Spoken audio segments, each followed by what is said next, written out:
on the gridiron or courtside, you know what time it is. It's Sports plus life. Sports plus life. ringside or front court or field pass, we ballin', no. Knuckle up or buckle up, I tell it like it is when I'm on my show. Home run, slam dunk, knockout, or got some dough. Sports plus life. Yeah. Sports plus life. Ah. Yo.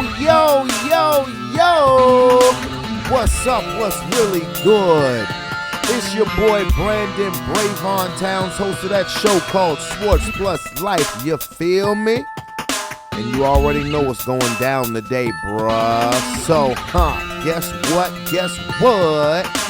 Turn it off, turn it all the way off now. Yeah, okay. Please allow me to reintroduce myself. My name is Brandon Brevon Towns, host of that show called Sports Plus Life, that there sports podcast where we talk about all of the necessary topics in sports and all of the necessary topics in life. And boy, we got some things to talk about today. We got some things to talk about in the life regard, and definitely some things to talk about in the sports regard, as the Super Bowl 57 matchup is set. But before I get into the realm of sports, I want to take the time to send my shout outs out to all my people, my black and gold fam, and my fam in general. I hope everybody has a wonderful, blessed, and safe week. As sunny day here in the Richmond, VA. Tell you, man, I slept like crap last night. I mean, I cooked on the grill for Championship Sunday, had me a good old time, and boy, your boy can throw down. Your boy be throwing down. I had them ribs, just ribs, hot dogs, and hamburgers. Nothing, I didn't go, overboard, because it was kind of an ugly day yesterday when it came to weather, but that won't gonna stop what I had to do putting that food on that grill to watch them football games. You feel me? Yes. But that heartburn started getting my ass. Oh my goodness. I slept like crap. And then when I got up, I want to say 8 o'clock this morning, because I was dealing with the heartburn, and I went to the bathroom and my body was just still tired. And I just went in the room and just laid on the bed, not and planning on falling back asleep. But I did. Ended up falling asleep for another 3 hours. That's just my body saying, yeah, bro, we ain't ready to function yet. So you're gonna need to get you a couple more winks in before you get your day started, which is an off day. So my day started is me doing this. So yes. But before I get into the Super Bowl matchup and that highway robbery that was the Lakers and the Celtics on Saturday night, I'm pretty sure everybody has heard about what happened in Memphis in regards to the Tyree Nichols murder at the hands of 5 Memphis police officers. I'm just going to start off by saying, first of all, to this young man, this 29-year-old father of a 4-year-old child, to rest in peace and rest in paradise, because what happened to this man was absolutely horrible. Horrible, at the hands of, again, 5 Memphis police officers. Beat this man to death. So I'm gonna ask a question here, and it's a simple question, but would the answer to the question be as simple as the question? And here's the question: can you respect the law but not respect the cop or cops? And I ask that question because how can you respect a cop that doesn't respect the law? Now, I'm going to ask this question periodically through today's episode when I do my interviews, because one thing I do know is that the laws that are in place, they're not laws to favor people who look like me. But the law in principle is a good concept. In principle, it's a good concept. The problem is, it's honestly not meant for people like me who look like me and or broke people. That's just my opinion. And now, Scorpion. This is what I'm going to. The Scorpion unit. The Scorpion Unit. Well, what does the Scorpion Unit stand for? This was a special unit that these 5 police officers were a part of. And the Scorpion Unit stands for Street Crimes Operations to Restore Peace in Our Neighborhoods. Keyword, our neighborhoods. So what does that mean? And I watched this footage. I watched the footage where there was the surveillance camera that was across the street. And I watched the body camera. Now I watched the surveillance camera first to see them kick him in the face a couple of times, to see them stand him up and pull their baton out and beat him and punch him in the face and unmercifully beat this human being like he was number 1 on America's Most Wanted list.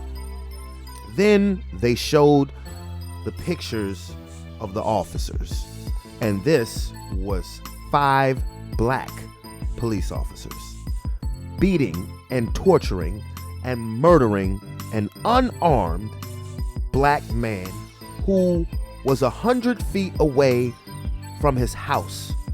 Then I watched the body cam, and the unedited body cam version. What do you hear?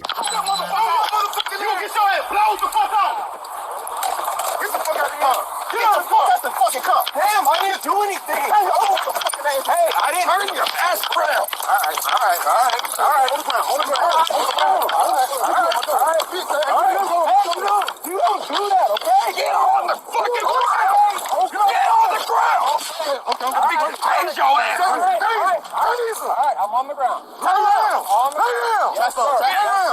Please stay on the ground. I think you tase you. Get on the ground. Lay down. 1. Now, I all right, okay, all right. Break your shit. Okay, dude, damn. Turn the fuck around. Put your fucking hands on your back. Bitch, put your hands behind your back while I break. Okay, stop. I'm gonna knock your ass the fuck out. You guys are really doing a lot right now. Bro, lay down. I'm just trying to go home. Man, if you don't lay down. I am on the ground. Put your hand on your stomach. I got you. Okay. Get the fuck back. Stop. I'm not doing it.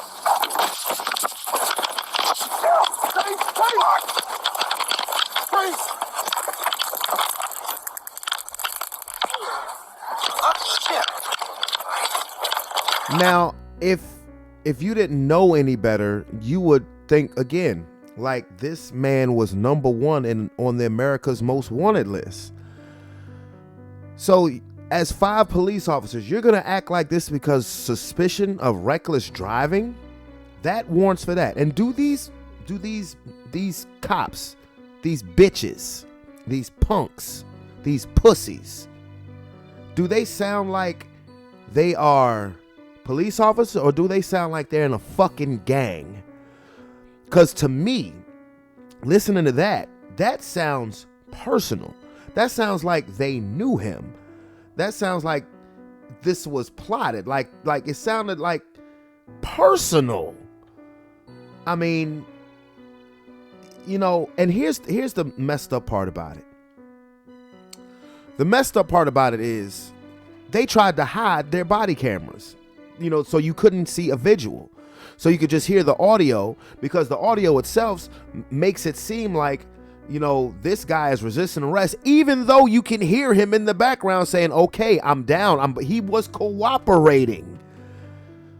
And he hit the nail on the head. He said, y'all are just doing a lot right now. And it's like, he's trying to go home, and the video gets worse. I'm not gonna play any more of it, but it gets worse to the point where they're beating him and beating him and beating him. And he's calling out for his mother. He's calling out for his mother as these 5 bitch ass, punk ass police officers just beat him to death. Now, one thing that I have noticed, well, I believe it's justified as far as the level of vitriol and venom that's being spewed by national media about what these officers did, because it should be, because what they did was disgusting. They should never see the light of day as free men again. But I just wonder, would the narrative of the media be a little different if those 5 officers didn't look like me? because that's nothing but black on black crime right there. And you want to take black and white out of the equation, this is about blue. Fine, cool. That's why I asked the question, can you respect the law and still respect the cop? Because clearly those 5 police officers took the law into their own hands because they think that they're above the law. Let me ask another question, another serious question. What is the difference between a Klansman joining the police force and a gangbanger joining the police force? I don't see the difference at all, because a Klansman will join the police force so they can do what they want to do, even though they know it's wrong. They may be right in their eyes, but they're sick ass individuals. But a Klansman will join the police force to take justice and the law into their own hands, but can fall back on the fact that they have a badge. They ain't no different than what a gangbanger would join the cops for. A gang member, to do whatever the hell you want to do, to enforce justice the way you think it needs to be enforced, and you can fall back on the fact that you have a badge. To be honest with you, don't you think that black men have enough to worry about just for being black in this country? And now we need police officers who look like us doing the shit that's been done to us only by white cops for decades upon decades upon decades? Allow me to say this, and I use this word with mean intent. You 5 niggas ain't shit. I'm gonna be honest with you. You 5 house niggas ain't shit. You 5 Steven from Django ass niggas ain't shit. Tadarius Bean, Demetrius Haley, Justin Smith, Emmett Martin, and Desmond Mills Jr. I say this with every fiber in my body. Fuck you. The 5 of you. Fuck you. You disrespected your job. You disrespected your families. You disrespected your race. And you disrespected yourself. And to Tyree Nichols' mother, God bless her wonderful soul. Because I'm going to be honest with you, I would not be calling for peace. Do you know why? And I'm not trying to promote or incite any type of violence. No, I ain't in the business of doing that. But the reason why I would not be calling for peace is because that's always the standard. That's always the status quo. This shit happens again and again and again, and the families of the victim are asking for peace. But the same acts continue to happen again and again and again. The only peace I would want if I was a member of his family is a piece of those 5 sorry sons of bitches who did that to their family member. No, I am so sick and tired, and I'm not saying this about this man's mother, but I am sick and tired of hearing we need to have peace. Fuck peace. When are these motherfuckers with badges are going to learn who polices them? I don't want to hear shit from Joe Biden either, because all you heard about when he was trying to get elected was the George Floyd Police Act. The George Floyd Police Act. That needs to be put into law. I ain't heard it since he got into office. I ain't heard nothing about that. You say that shit to get the black vote. Meanwhile, there's still black people out there who are getting killed, harassed, beaten to death, or shot by these police on a regular basis. And now we got cops that look like us doing this to us. What kind of shit is that? No, I don't have a problem with respecting the law, but I will say this: fuck the police, fuck the cops, fuck the officer. And those 5 dirty ass house niggas should have the same thing done to them that they did to Tyree Nichols. And it pisses me off as a black man. And if you just listen, if you watch the body cam video and you just listen to them talking after more backup, I guess, arrived and EMTs arrived, you would have thought they were talking like they were some kind of fucking heroes, trying to lie and cover up their story, saying that he was high as a kite. No, he won't. This man was not a criminal. He didn't have a rap sheet or anything like that. Dude was a skateboarder. 29 years old, has a 4-year-old kid who now has to grow up without a father because 5 wannabe vigilante-ass, Steven-ass house niggas who probably went home and slept like a baby that same night after they did that bullshit. I'm sorry again. I'm not calling for peace. I wouldn't call for that. Now, I'm like I said, I wouldn't be sitting here promoting crime or riots or anything like that, but I'm tired of trying to promote peace while it goes into deaf ears, too many deaf ears who wear badges, who are blue, because police officers are, they're taught to think that black is the threat. Even black cops are taught to think that black is the threat. And it is absolutely sickening because I don't want to hear about blue lives matter. No, right now, fuck a blue life. Because black lives don't matter to blue lives. And I said this before. I said this about 4 years ago on the podcast when Nipsey Hussle got killed. I said, I don't want to hear people screaming Black Lives Matter until black lives start mattering to black people. How about black cops? How about Black Lives Matter and the black cops? The Scorpion Unit. You niggas ain't shit. And what is a scorpion? A scorpion is a deadly insect. Well, the Scorpion Unit had 5 deadly insects in it.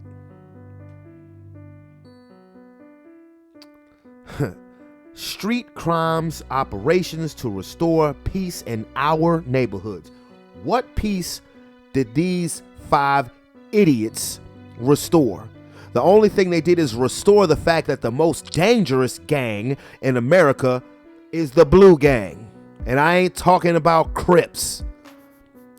I'm talking about the kind with the badges. They're the most dangerous gang in this country, especially the people who look like me. And I try to be respectful to police officers because I have a son. But I can't stand them. And I have family who are cops, who I love dearly. But I cannot stand police officers. Do with that whatever you will. Now, if you're a good cop, God bless you. Continue to be a good cop, because I know there are good cops out there. I do know that. I'm not ignorant. I'm well aware that there are good police officers out there. But unfortunately, the actions of 1 or 5 can be a reflection on all of you. And then you talk about how can we defund the police? Well, you see something like that? Why wouldn't you? Why wouldn't you? And you say, well, he broke away and he was running. When you're running for your life, I don't blame Tyree Nichols for trying to run.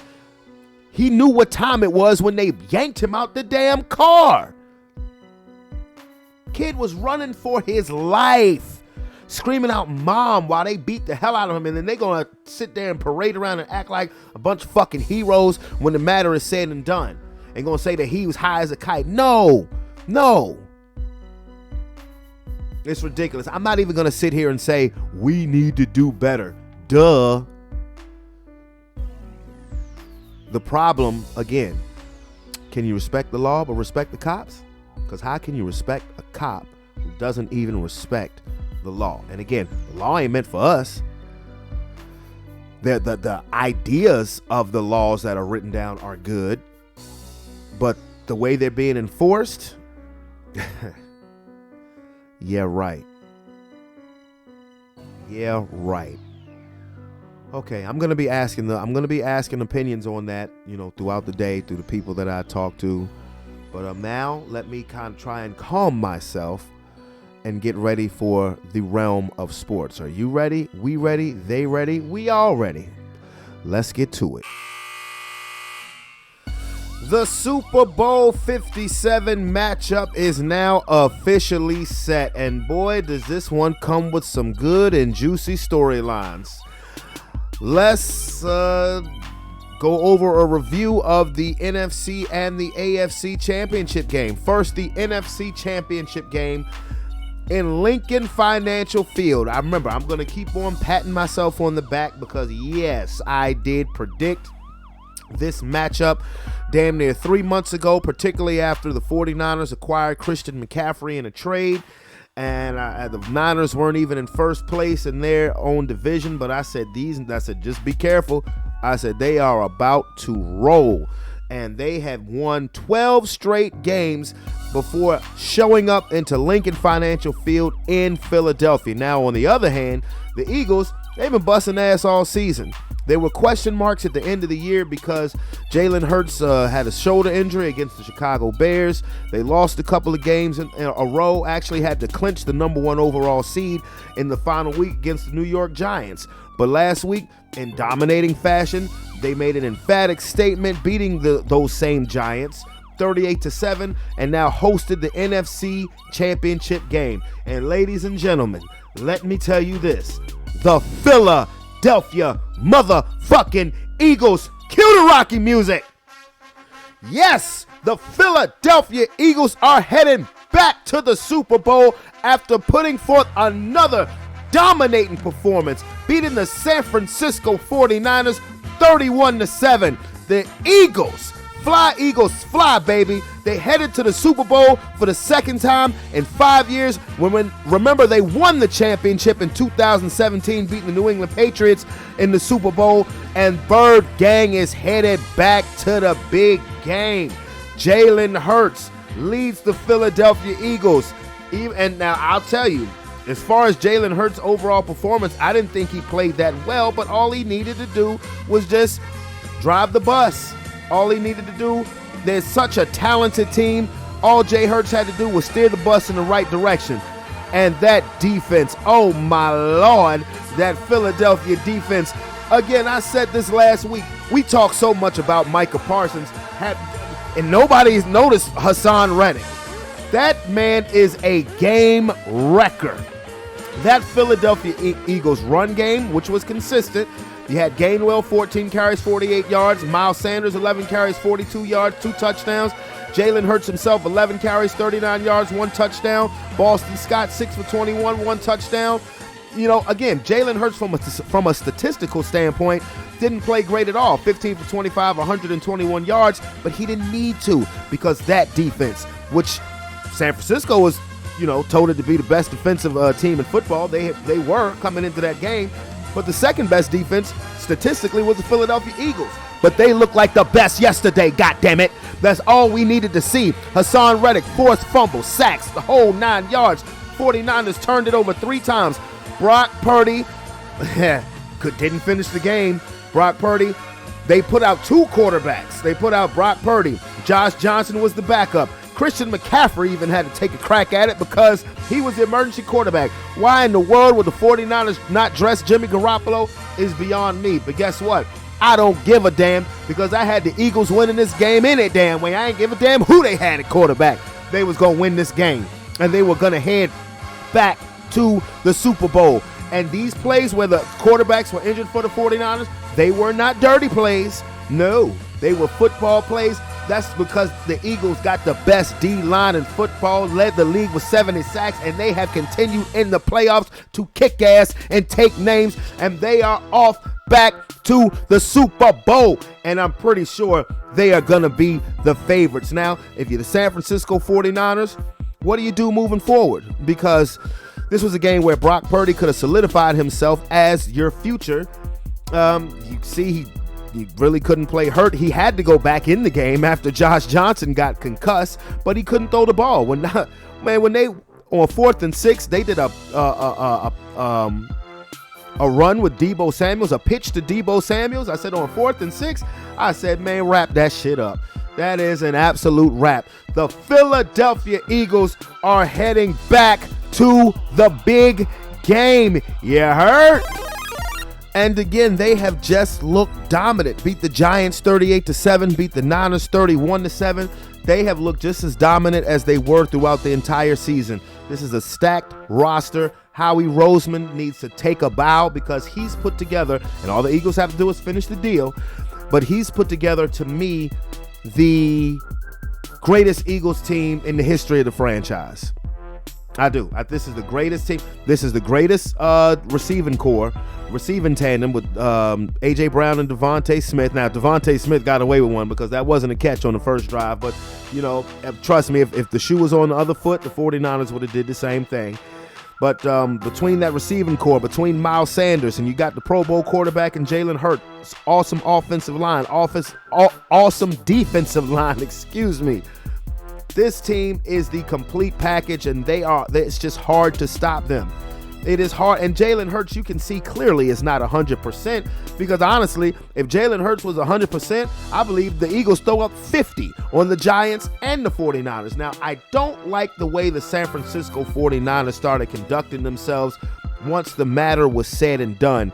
You had Greenlaw trying to literally punch the ball out of Miles Sanders' hand as if he was Evander Holyfield or something like that.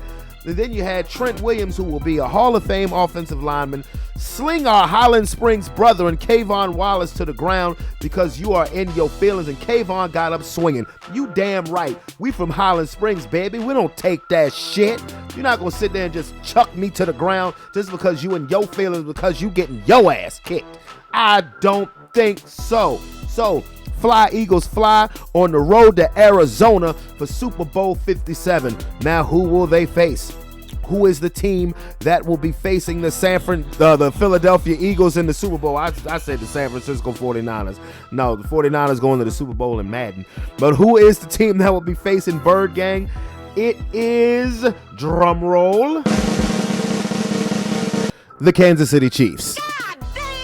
I know. I believe in Burrow and the Bengals, but the Kansas City Chiefs got it done. It was another thrilling AFC championship game where the Chiefs had a walk-off field goal by Harrison Butker to beat the Cincinnati Bengals 23-20, and they will go to their third Super Bowl in the last 5 years. So, like I said, this Super Bowl matchup has some very juicy storylines. You got Andy Reid, coaching against the team that he coached for 14 years in Philadelphia, took them to a Super Bowl appearance. You got the Kelsey brothers. This is the Kelsey Bowl as well, as you got Travis Kelsey for the Kansas City Chiefs, who's their tight end. Then you got Jason Kelsey, who is a stalwart center for the Philadelphia Eagles. They're going to be playing against each other. And on Black History Month, in the middle of Black History Month, we will be having Black History made in terms of the Super Bowl, as this will be the first ever game with two black starting quarterbacks in the Super Bowl. First time it's ever happened in NFL history with Jalen Hurts and now Pat-a-tat-tat Mahomes. But I got to tell you something. To me, and I put this on Facebook last night, Patrick Mahomes has just become Candace Owens. I'm serious. I'm dead serious, because we gonna need Jalen to take that one. And Pat already got a Super Bowl ring. Andy got a Super Bowl ring. But to be honest with you, one reason why I wanted the Bengals to win the game is because I thought it would be a better matchup. I honestly think that the Philadelphia Eagles are going to dog the Kansas City Chiefs. I'm looking at the matchups of the game. Patrick Mahomes played very well on that high sprained ankle. Hey, 29 for 43, 326 yards, 2 touchdowns. I mean, I can't front on it. I cannot front on it. I mean, you look at the receivers. Valdez Scantling had 116 yards and a touchdown. Kelsey had 78 yards and a touchdown. He played absolutely great. He outplayed Joe Burrow. That's just what it is. And Burrow had a shot. He had the ball in his hands, 20-20. I'm thinking, here we go. I'm like Shooter McPherson. You better get that foot ready, because you're about to send Cincinnati back to the Super Bowl. Chris Jones got a key sack and a good punt return as well by Sky Moore, I believe it was. And then the killer 15-yard penalty for a late hit out of bounds on Mahomes. I don't think the intent was there like it happened in the Philadelphia game on Jalen Hurts. That was clear intent, because, like I said, I believe the 49ers were unraveling. It's a penalty that this young Cincinnati linebacker is going to have to take with him the entire offseason, because really it was the 15-yard penalty that set up the field goal. But be that as it may, the Kansas City Chiefs are again AFC champions for the third time in 5 years. They are headed to the Super Bowl. They won it in 2019. They did not win it in 2020.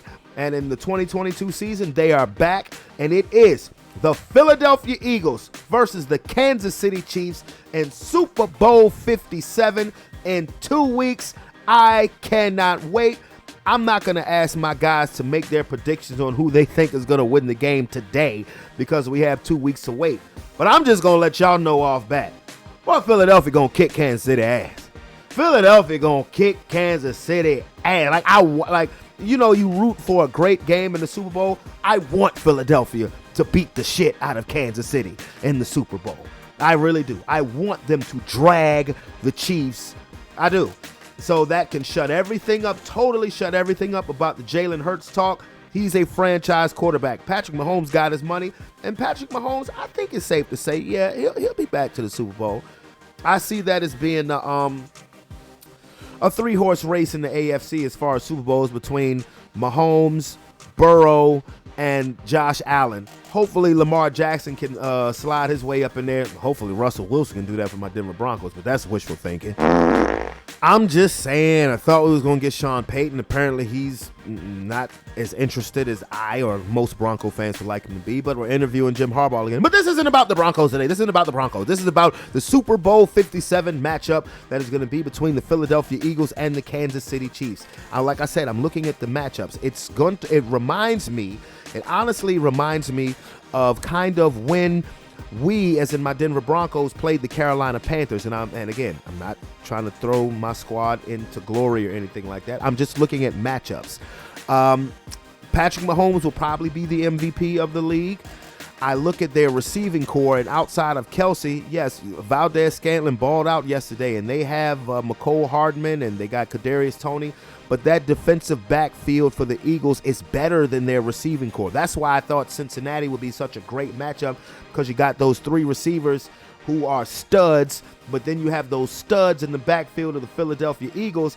And I believe, and Mahomes, you better get that ankle ready, because Hassan Reddick, Jordan Davis, Fletcher Cox, and Ndamukong Suh, and the rest of that Philadelphia crew is coming for your ass. Okay, make no mistake about it. They coming for your ass.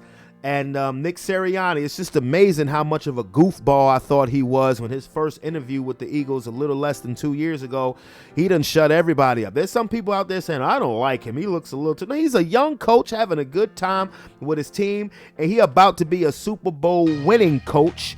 So but again, the fact that this is the Andy Reid Bowl / the Kelsey Bowl / we have 2 brothers starting in the Super Bowl for the first time in NFL history. I think that is awesome. A lot of storylines for this Super Bowl. But again, fly, Eagles, fly on the road to Arizona. And you're going to come back from Arizona with your second Lombardi trophy in the last 5 years. What does anybody have to say about that now?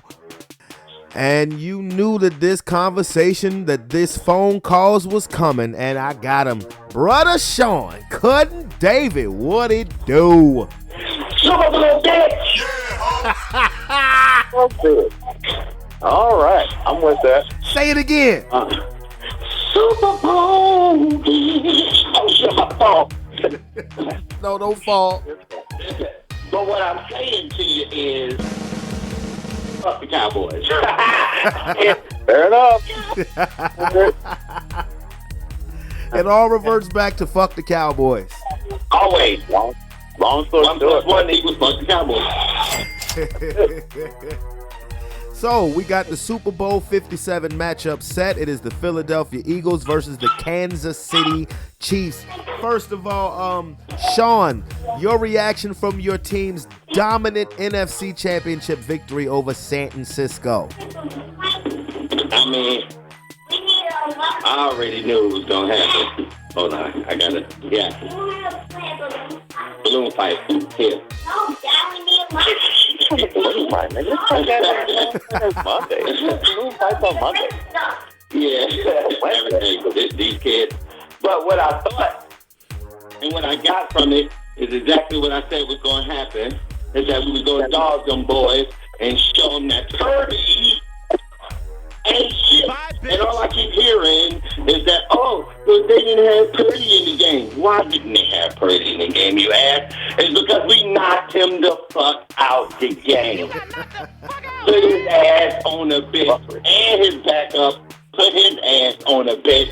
Brought him back in, and all they could do was hand the ball off. And they want to be complaining about it. It's why? Because we physically beat their ass. They weren't ready for a physical Philadelphia team. They thought it was going to be pretty and come in there and destroy our team and run all over us with their little Kyle Shanahan mastermind offense, but he got smacked around like some pussies. They got beat, and I don't want to hear shit. Put some respect on my quarterback name, respect on my defensive line's name, respect on Hassan Reddick's name. Shit about nothing, nigga. Best pass rush to this year. The best Philadelphia Eagles team we ever fucking had. Showing niggas why. Shut the fuck up and appreciate it. And we about to fuck up that light-skinned ass, turtle juice looking ass, Kermit the Frog talking ass motherfucker over there. Go beat his ass. Tell him how you really feel, bro. Okay, I'm sorry, man. No, get it out. David, how do you respond to that? Oh my God, what girl? David. No. How do you respond to that? I have a feeling some bad stuff is about to go down. I mean, like, fuck. I mean, I don't know what to say about that. I mean, it's hard to follow that one up.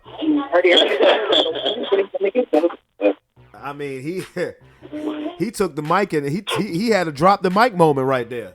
That's really it. What about the wiener? That it didn't move with.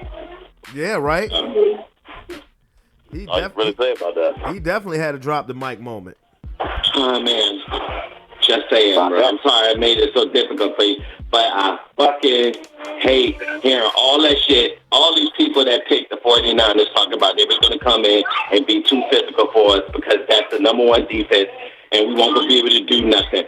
Shout out to motherfucking Lane Johnson with a toy-ass groin, still out here doing his goddamn thing on one leg, blocking supposedly the defensive player of the fucking year. He shut Bosa down, didn't he? Who couldn't beat a one-legged dude with a dead groin, but he the defensive Jones, and we got some dogs on the other side, literally salivating on the sideline, smacking the shit out Purdy ass, who was scared to come back in the game. Coach, I can't throw the ball no more, but was on the sideline throwing the ball. Tell me how that works. Right. he was. Mahomes you got Patrick Mahomes out here on one fucking ankle, just giving it everything he got. Yeah. Boy, he can still throw the ball, and he out here talking about, no, I can't go. You know why you can't go? Because he's seen them motherfucking dogs on the other side ready to bite his fucking head off, and he got fucking scared. That's what happened. That's what I see about that game. They got physically embarrassed. They were embarrassed, so they had to put their anger out trying to fight us and slam us all over the place. Yeah, I didn't like the way the 49ers carried themselves near the end of the game. They started doing cheap. They started doing cheap shots and some more shit. In particular, our Highland Springs guy, Kayvon Wallace. That was the Springs. Yeah, that was a bitch move by Trent Williams. We on our way. Yeah, me and Sean was on the phone, David, when the 49ers lineman slung a dude who went to Highland Springs who plays for the Eagles, slung him on the ground. We both started screaming, "You from the motherfucking HS? We don't take that shit." He got up swinging too. We was like, we don't take that. But through Sean's whole soliloquy, you know what I heard? All I could hear was DMX in the background. The whole time Sean was talking, all I could hear was DMX in the background because he was talking about them dogs that they got growling on the sidelines. They weren't ready, bro. They came in the link thinking that shit was sweet. Had the nerve to put their damn jersey on Rocky. Somebody should have told them that it wasn't it. I bet you it was Lamar who did that. I'm pretty sure it was because I'm going to holler at him. Thank you, because he gave us motivation to whip their ass. Well, speaking of, hey, look, walk with say it with your chest. Walk with your chest out today. Say it with your chest, boy. It's already out. Woke up. Motherfuckers out here questioning my fandom because I used to be a 49ers fan. Yes, I used to be a 49ers fan when I was a fucking kid. I was a Jerry Rice fan. This is true. And then I was a T.O. fucking fan. Yes. And then I went to T.O. over there when they traded him. What'd you say, David? Jerry Rice was the shit, though. think we was all fans. Question. Right, 19 years I've been a team Philadelphia Eagles fan, starting off with Brian Dawkins. I don't want to hear shit for the wins and losses. Now y'all upset because we winning. How about you tell your GM to get you a better fucking quarterback, you sorry-ass Cowboys? How about you? All right. I thought he was going to say the 49ers and went back to the Cowboys. You goddamn right, because it's their fans who's talking shit on fucking line who ain't even got a goddamn race. How about you tell your sorry-ass GM to put your team together without putting them with fucking criminals who can't even fucking stay on the goddamn field. Some stupid-ass Ezekiel Elliott ass who's fucking shape who ain't been shit since y'all paid them. Ain't did nothing. Don't be talking about their leading block. Fucking their lead blocker got pancaked. Oh, yeah. He looked like a dumbass. Hey, lead blocker who got blown up on the last play. Oh, I ain't been talking shit. You want to know why I ain't been talking shit? Because why would I have to talk shit when we ain't doing nothing but fucking winning? Biatch. That's why I ain't talking shit. Now I'm going to talk shit because what did I say I wanted us to do this year? What did I say I wanted for Jalen Hurts to get to the Super Bowl? For me, he's done his fucking job. So guess what I'm doing now? Talking shit. Fuck your sorry-ass teams.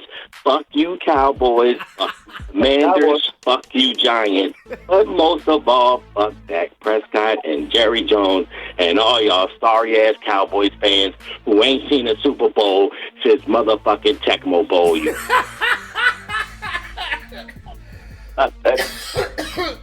Hey, Sean is in rare form today, bro. Hey, we about to put his jersey in the rafters today. Hey, bro, how much they paying Dak Prescott?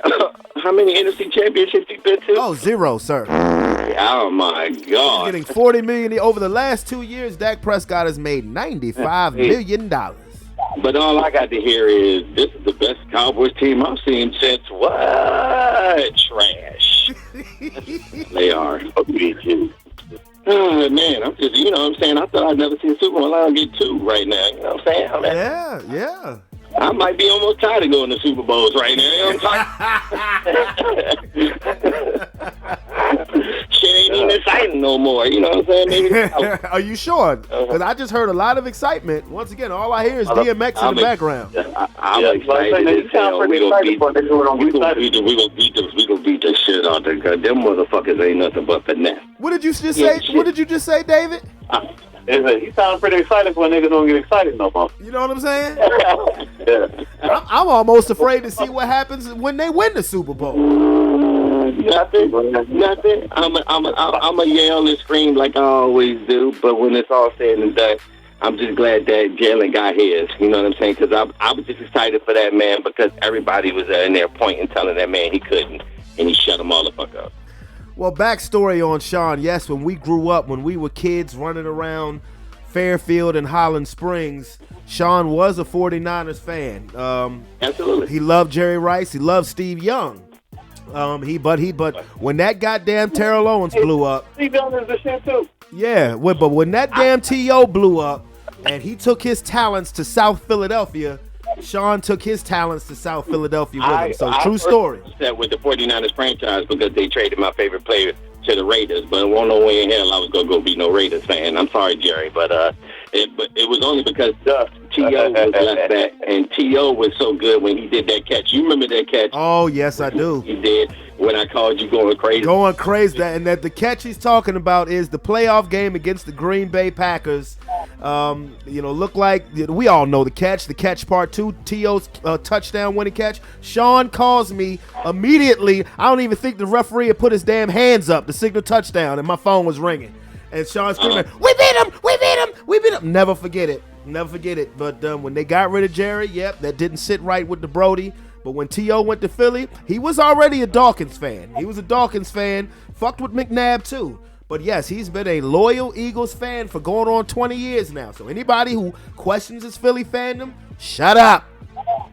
It says 12766. It's legit. Oh yeah, it is ours. David was a 49ers fan too. Yeah, shout out to Steve Young and them guys back in the day, man. The old school San Fran squad, they was the dude. I don't know how David got hooked on to the Patriots, but okay. Yeah, I was San Fran all day long back then, but it was just I was big on them Rice and them boys. Everybody know my story. Who know me know why I switched over. So, but you ain't gonna question my fandom on my damn team, and I've been riding it down with since the T.O. and Brian Dongan's era. Yes, and I've been riding with them since then, and everybody know that shit. So don't be fucking upset because your team is trash.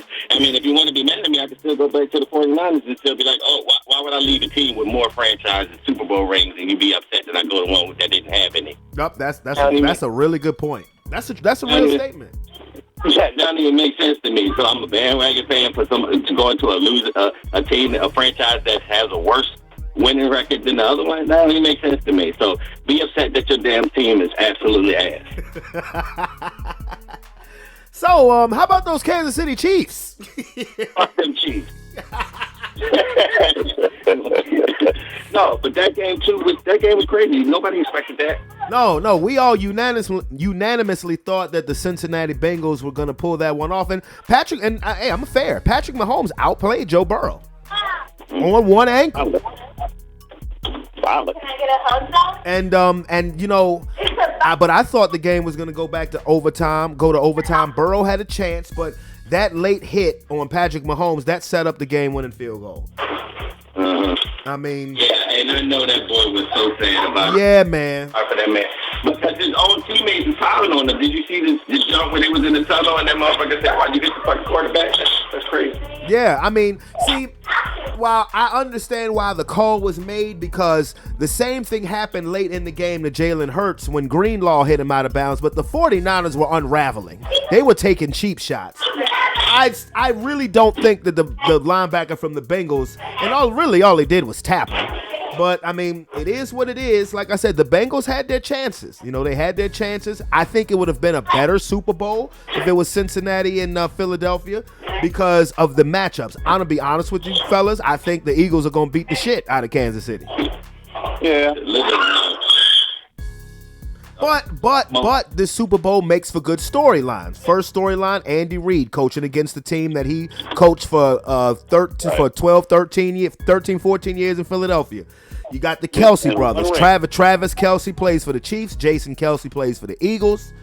And then you have Black history being made. This is the first Super Bowl in history where you're going to have two starting black quarterbacks. Yes. Even though now I have labeled Patrick Mahomes as Candace Owens, he's still black. Uncle Rikers over there.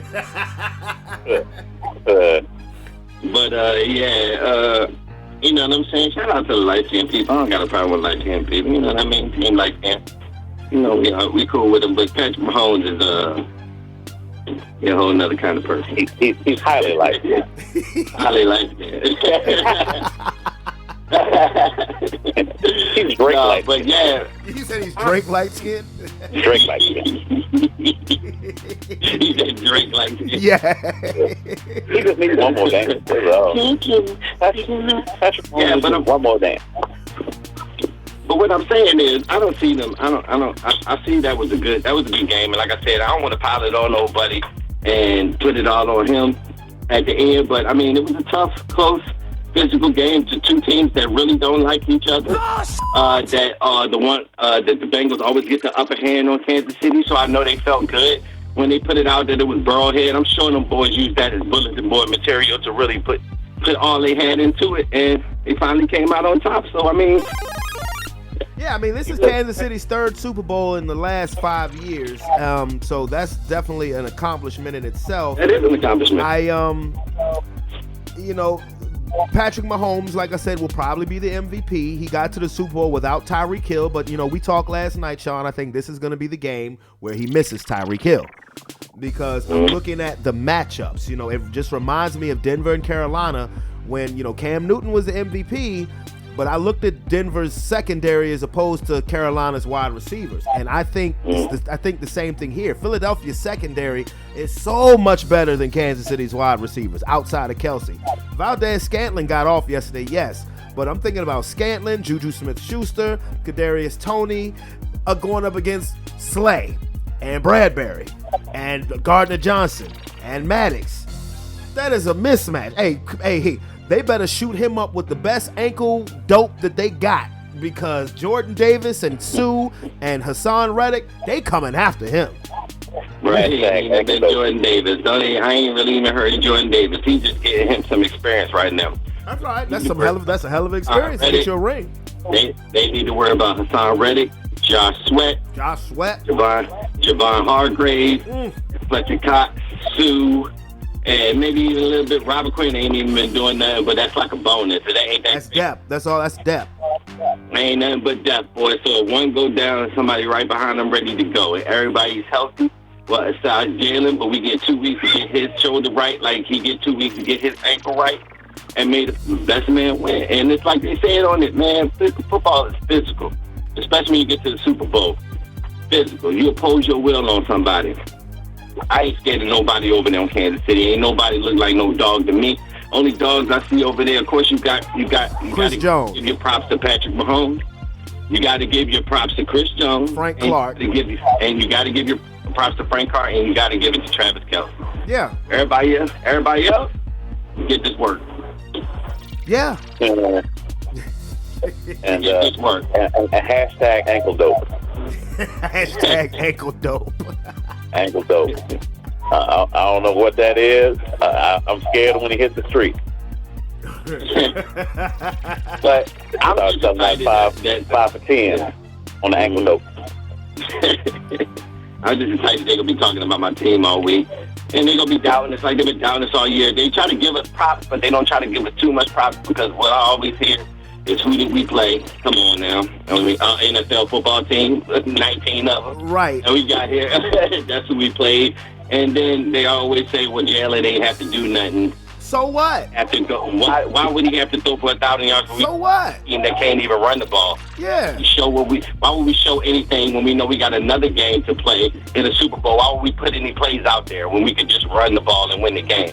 So, I mean, they just look for reasons to do it because they have to have something to say. But you know, you're talking about a team effort. The Eagles have won their 2 playoff games with a combined score of 69-14. That is dominant. No, Jalen Hurts has not played the way he played in the regular season. Clearly he's hurt, but all he has to do is drive the bus.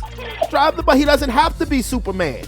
Just the threat of him makes the Eagles virtually unbeatable. Virtually. Because to me, the only hiccup Jalen Hurts had was the game against the Commanders. I mean, I think he should be the MVP. I think you saw his value when he wasn't playing.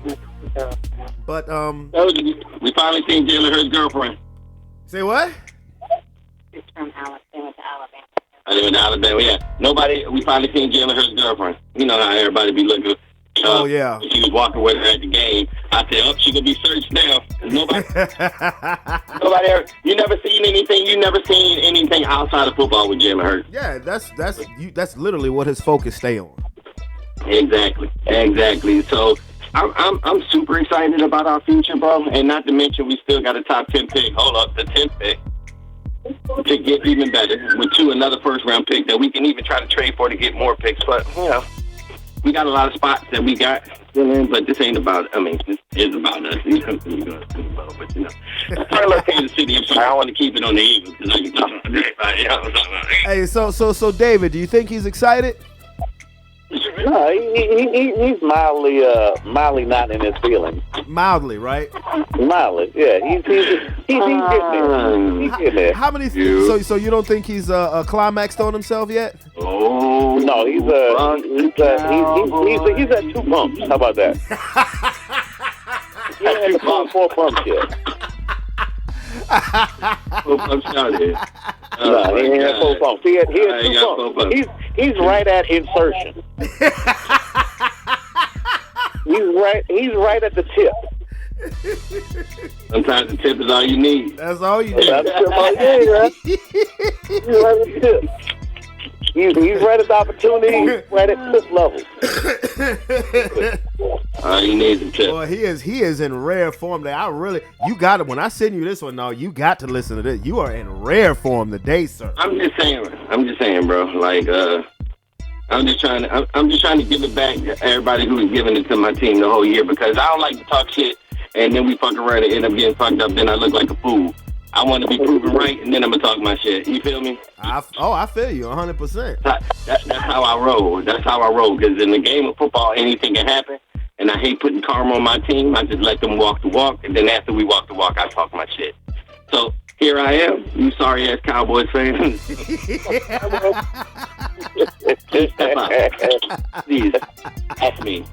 Online, I am prepared for everything that you have to say.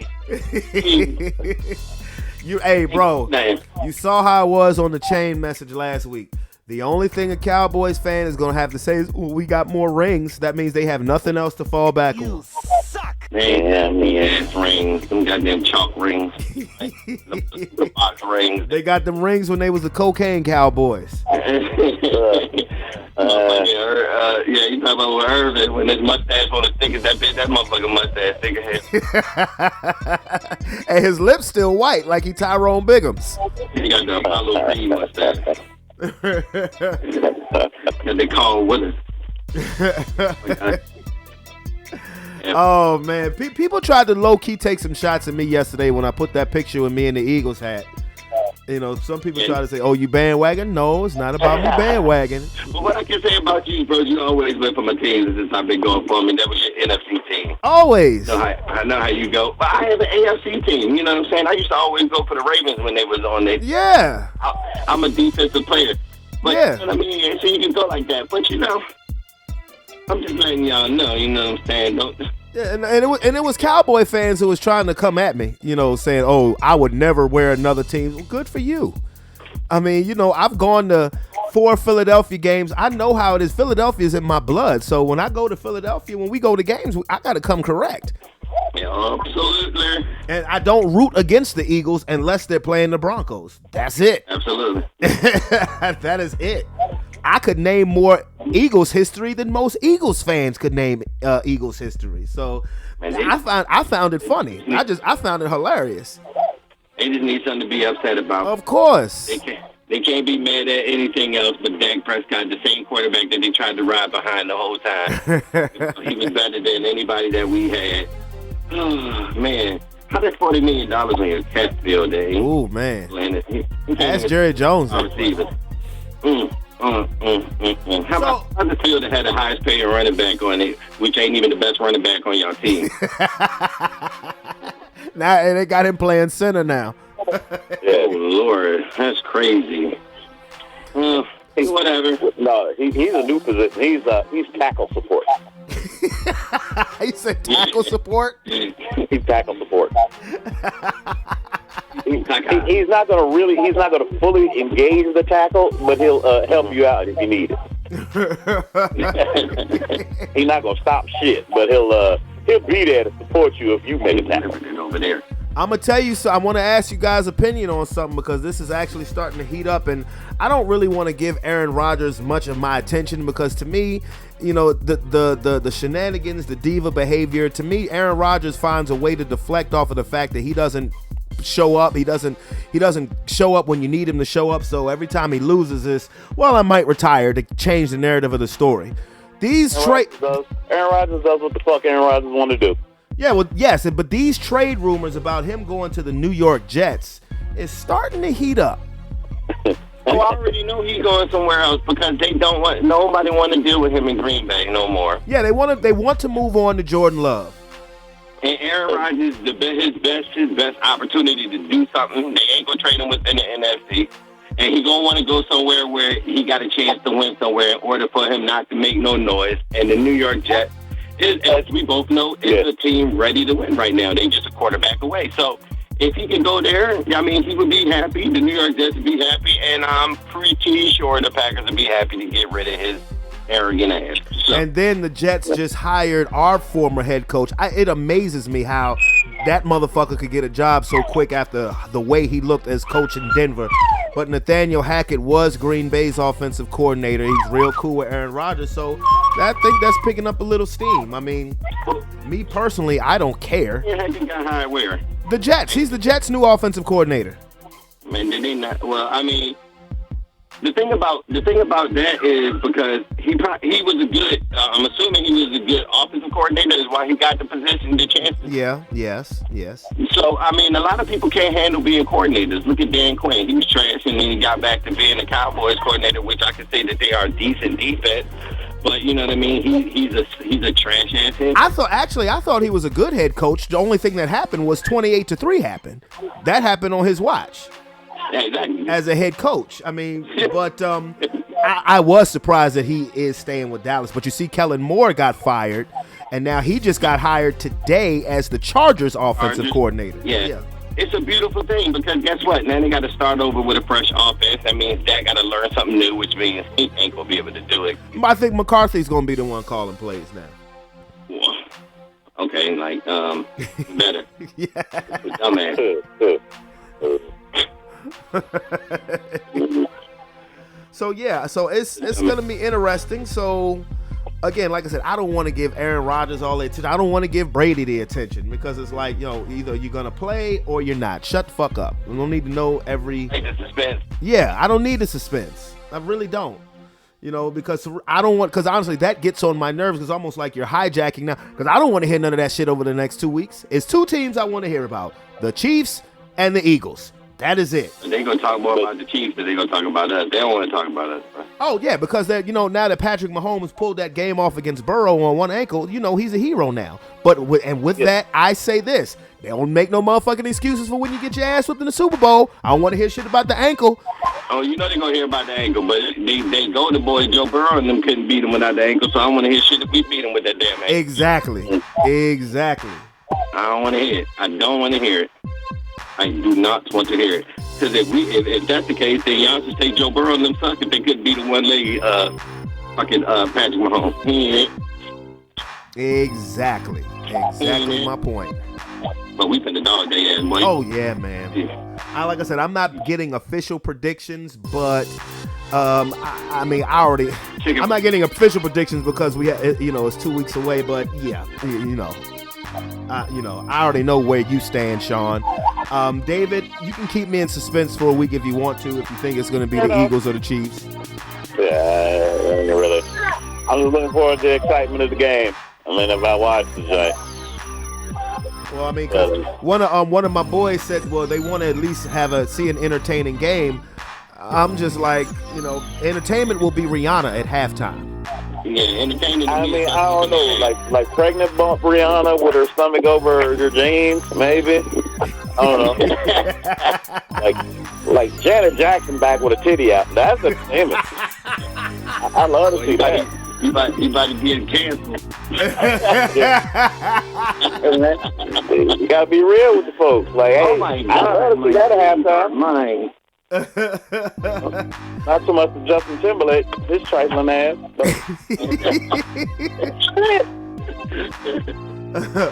gonna say what it is. Like, hey, I'd love to see that halftime show. For the NFL, you would hope that it would be entertaining, but for me as an Eagles fan, entertaining would be us smacking the shit out of them. Yeah. Honestly, I think that this Super Bowl is gonna look like the Super Bowl Kansas City versus Tampa a couple years ago. I think the Chiefs about to get smacked. I do. Yeah. I think they about to get smacked. I think Philadelphia is going to manhandle them the way that they have manhandled the Giants and the 49ers. I do. They have the same record. According to them, it was beating Danny Dimes and a four-string quarterback. You know what I mean? Did you hear that that his market is around 30 or 40 million a year? That shocked the shit out of me. Who? Daniel Jones. As far as them paying him? Yeah. Oh, no, bro. Right. Nah, bro. The most Daniel Jones would get from me is about 25 a year. A $16 million bump. It's like a $16 million jump in the cap space. Bro, I gotta see you do it for more than 1 year, bro, before I start paying you like that. Well, I believe, to be honest, if they get that man some wide receiver help, I believe he can do something because he's very mobile. He can get the ball out of his hands. He got a nice running back behind him. The Giants need some more offensive line help and playmakers. Oh yeah, absolutely. and then you can evaluate him. So it's up to the GMs to put some talent around him now. But if you pay him that kind of money, that kind of hampers you on what you can put around it. I mean, this is why the Eagles were able to build this team around Jalen Hurts, because you're still on a rookie contract, which him being a second round pick was considerably less than if he was a first round pick. Now, Jalen Hurts is going to get paid. He is going to get paid. So, I mean, I don't know how much this is going to hinder the Eagles. I mean, I think the Eagles are just going to reload. Howie Roseman has done a hell of a job as far as. I'm going to tell you why. Is because we're already the only person we got to pay really right now is Jalen. Yeah, we got other free agents, but who you got? You got C.J. Gardner-Johnson, which we're going to have room. I think he's going to be our priority because we definitely need a safety. And he's like the biggest thing. We traded for him, so how are we going to try to keep him? And then our other second one, I would say, would be probably your guy, Bradbury. Bradbury. We still got another year of Slay. Mm-hmm. We just signed Devontae Maddox. We already signed Dallas Goedert. We just signed A.J. Brown, of course, with the signing trade. We still got the offer. We may lose Kelsey because this was supposed to be Kelsey last year, but we already got his replacement on the line with Landon Dickinson. Our offensive line, we got depth already, which I'm pretty sure they're going to retool next year because that's what we admire. And we got first-round picks to do that shit. So, I mean, we honestly are not losing anything. Well, maybe Miles Sanders, but, we running back by committee any motherfucking way. I think you may want to keep him, though. I would love to keep Miles Sanders. Absolutely. I would love to keep Miles Sanders on the team. Are you joking? Yeah. But I know one thing about us. I mean, because Miles Sanders fits our team, man. But it depends on Miles Sanders because he's going to want money. Especially if he won the Super Bowl this year, he's going to want his money. Oh, yeah. Oh, absolutely. Absolutely. And who you think they're going to pay? Him or Jalen? Oh, obviously. No running back like that. We're not about to pay no running back like that. Yeah, no. Jalen got that bag coming. Jalen definitely got that bag coming. It's up to people who want to play in Philly or see what we got and want to chase them victories. That's how some teams do. Some people take them cuts to stay on certain teams, especially if you like their organization. So we'll see. I won't be upset if people leave or we lose a lot of people because our core, we still got a young, talented core.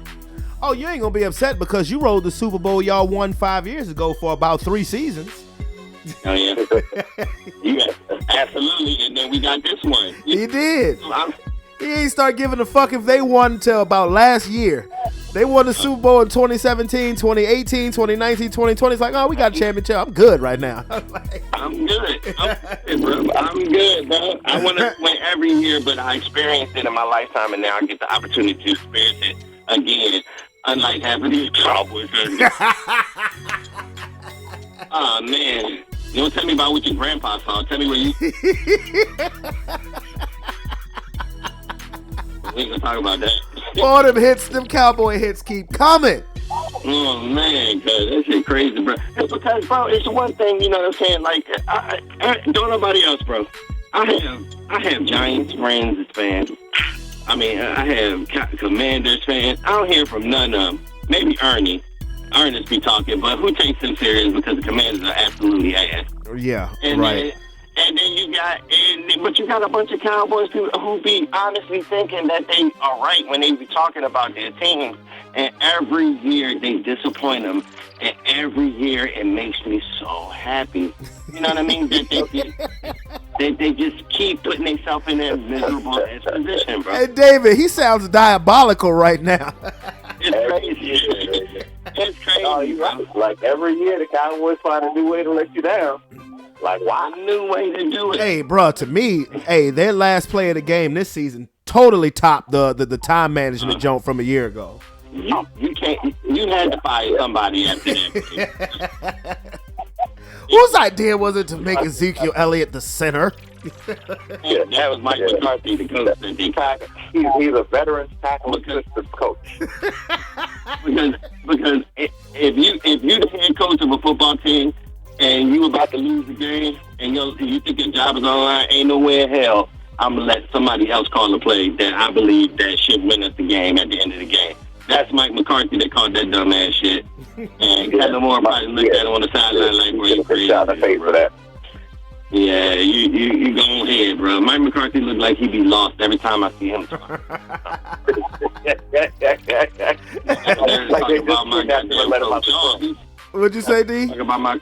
Like they just kidnapped Mike McCarthy and just let him out the trunk for the game. Like, where am I? Oh, okay. Yeah, we playing a football game. All right, cool. We playing? Oh. Yeah.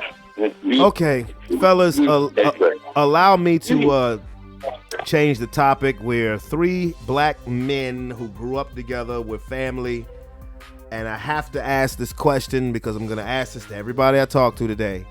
David, I'll start with you. The Tyree Nichols situation in Memphis. How did you feel about the Scorpion unit? Bunch of clowns. Scorpion unit.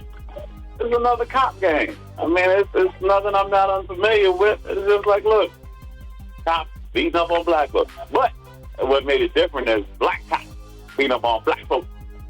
That's what made it different. Like, well, goddamn, niggas beating on niggas. God dang. Ain't that some shit? Black on black crime. I thought we were done with that. Man, it's a lucky year, bro.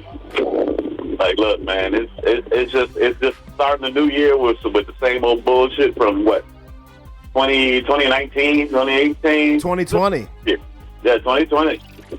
Like, man, it's the same old shit. Cops just don't be hitting on shit.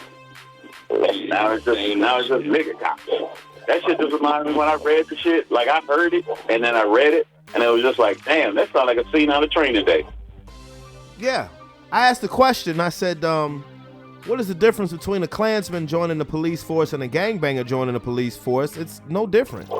I mean, now this Scorpion unit stood for Street Crimes Operations to Restore Peace in Our Neighborhood. Sean, what peace did they restore? Nah. They ain't never restored any peace, but that's the thing about half of the, they say, you say it's only a few bad apples, but constantly, it happens repeatedly over and over again, whether it's white, black, it don't matter, man. It's just that everything needs to be policed up. A lot of shit needs to be changed. The interaction with people and cops are worse than with regular people on the streets. Like, it's like, who wants to call the cops and you feel like when you call them, they about to take you out just as worse as the person that's there to take you out. Like, exactly. True villain. So nobody want to deal with them. Like, it's already edgy. Everybody's already on the edge anytime you have to deal with that, any kind of situation like that. So it's like, hell, you might as well police yourself. Right. And call them, because it's a different situation when they get involved. So, I mean, it's sad that it has to be this way. And you got to think that, and it's our own people. That that's always, gets me. It's always, but you know, you always gonna have people who don't believe in what you believe in. It don't even matter if they're your skin tone or your culture or not. It's always going to be people who see the other side, because everybody's different. And I mean, I ain't watched the video because don't nobody want to see that. I'm not the person saying I already been through shit like that. I don't want to watch nobody out there getting beat up, losing their life. Right. Type of thing, you know what I'm saying? But it's crazy. It's crazy that they did it. I mean, it's not surprising at all, really, because there's always been people on our side that's really been playing for the other side. Yeah, those Stevens from Django. Yeah, so I mean, you always gonna get that. You're always gonna see that as how people raise, what people go through, what people are brought up to do. Like, you have so many people from different walks of life that it's hard for everybody to be on one common thing, but it's not really hard to know what's right and what's wrong. So I mean, I don't know what to say.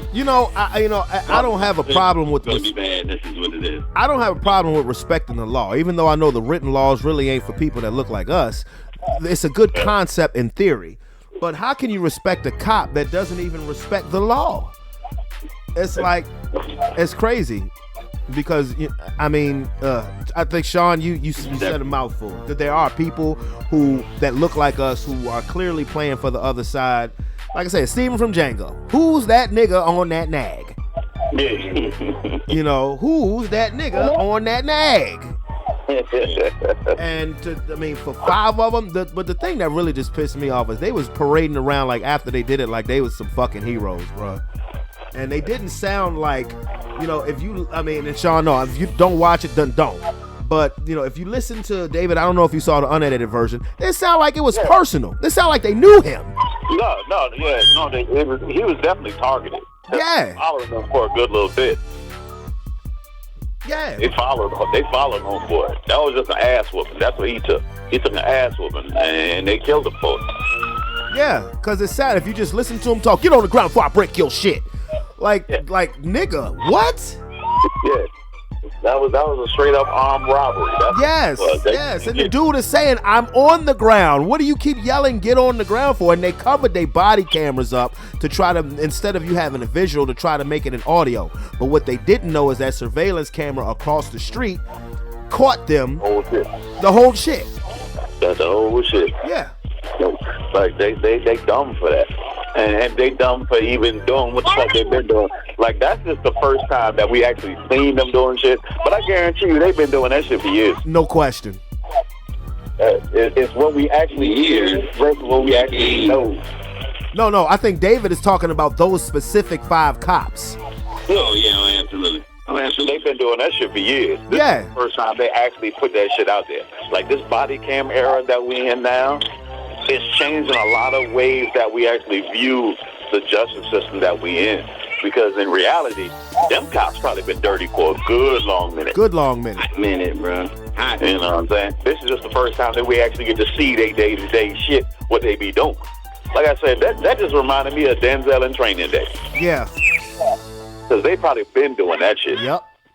They be out there in unmarked Dodge Chargers, straight blacked out everything, shaking niggas down on the corner. Yeah. Like dime bags and shit. Yeah. And just when they don't like what they hear, they like, look, you see this bag, nigga, you see this gun?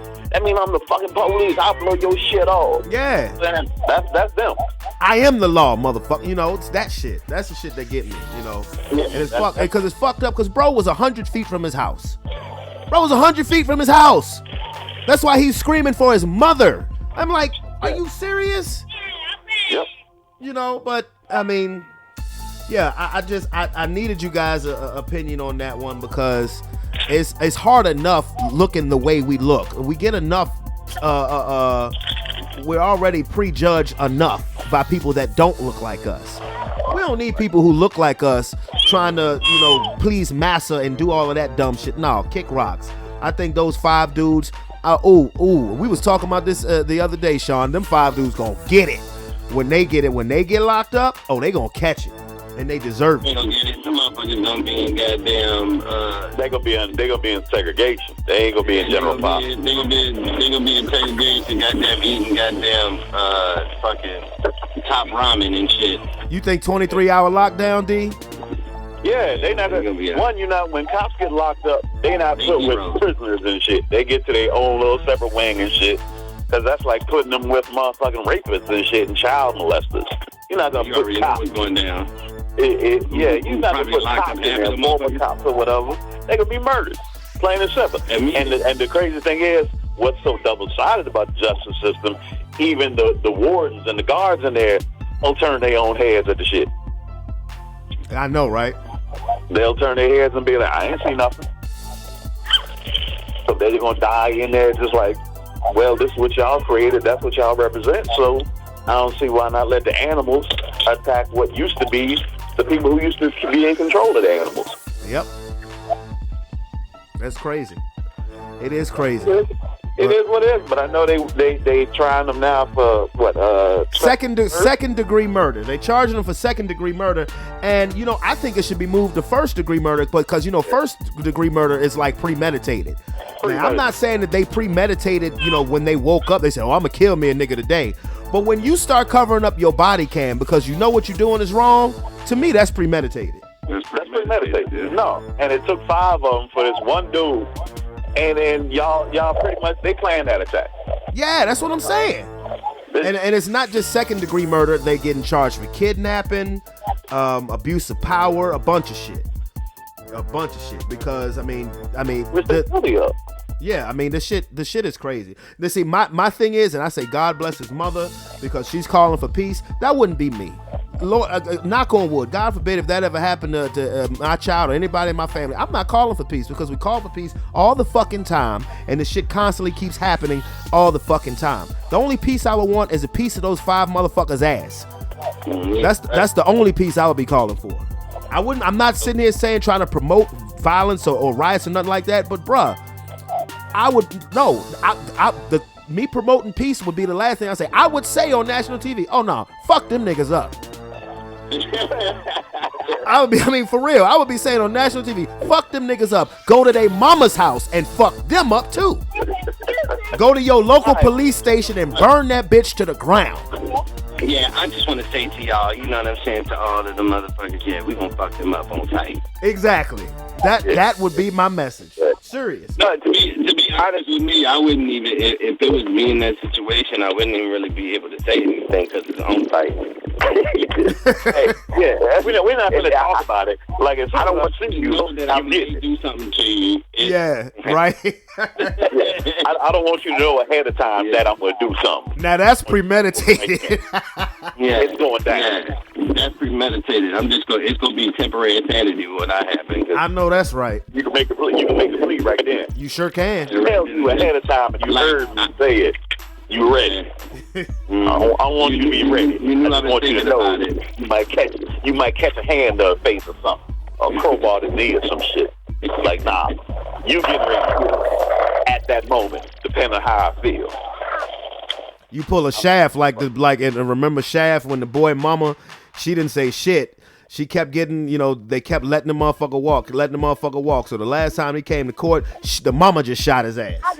Just shot his ass. Yeah, exactly. Yeah, the mama just shot his ass. Like, y'all ain't gonna do it. I'ma do it. Exactly. She capped his ass and held the gun up in the air. Like, all right, I ain't gonna, nope, I'm done. Yep. Done. Not resisting. I'm here. Yep. So, I mean, that's the reality where we at. I respect the mama on the adverse of that, because looking in the past times and all the times that this shit been happening, like, it don't do her no good to say, well, damn, yeah, I'm mad because they killed my son. But at the same time, what am I fighting? Am I fighting the judicial system itself? Am I fighting this fucked up system that she already know is fucked up and ain't shit gonna happen? Because remember, we coming off we're living in an era where police brutality is like as every day as Saturday. Well, let me ask y'all a question. Do you think that the narrative would be a little different if those 5 cops were white? Oh, hell yeah. Of course it would. It would heighten the sensitivity of it, of course, because of the times that we live in. Of course it would. Yeah. But I'm hearing that it was a white person that was there too, white cop that was there too. It was like a white hand or something that was actually in the video. I didn't see it myself. I didn't see it myself. All I saw was the 5 faces they post up there. Well, like I said, I watched the body cam joint, and they acted like 5 niggas, like straight up. They just acted like 5 niggas, 5 dumbass niggas. Yeah. They acted like stick-up kids. But yeah, exactly. That's exactly what they acted like. Yeah. Like, bro, you like. I guess that would be a narrative that you want to put out there. Not only is it racist white cops, but you have hood niggas that's in the thing too. You would need to put that narrative out there too, right?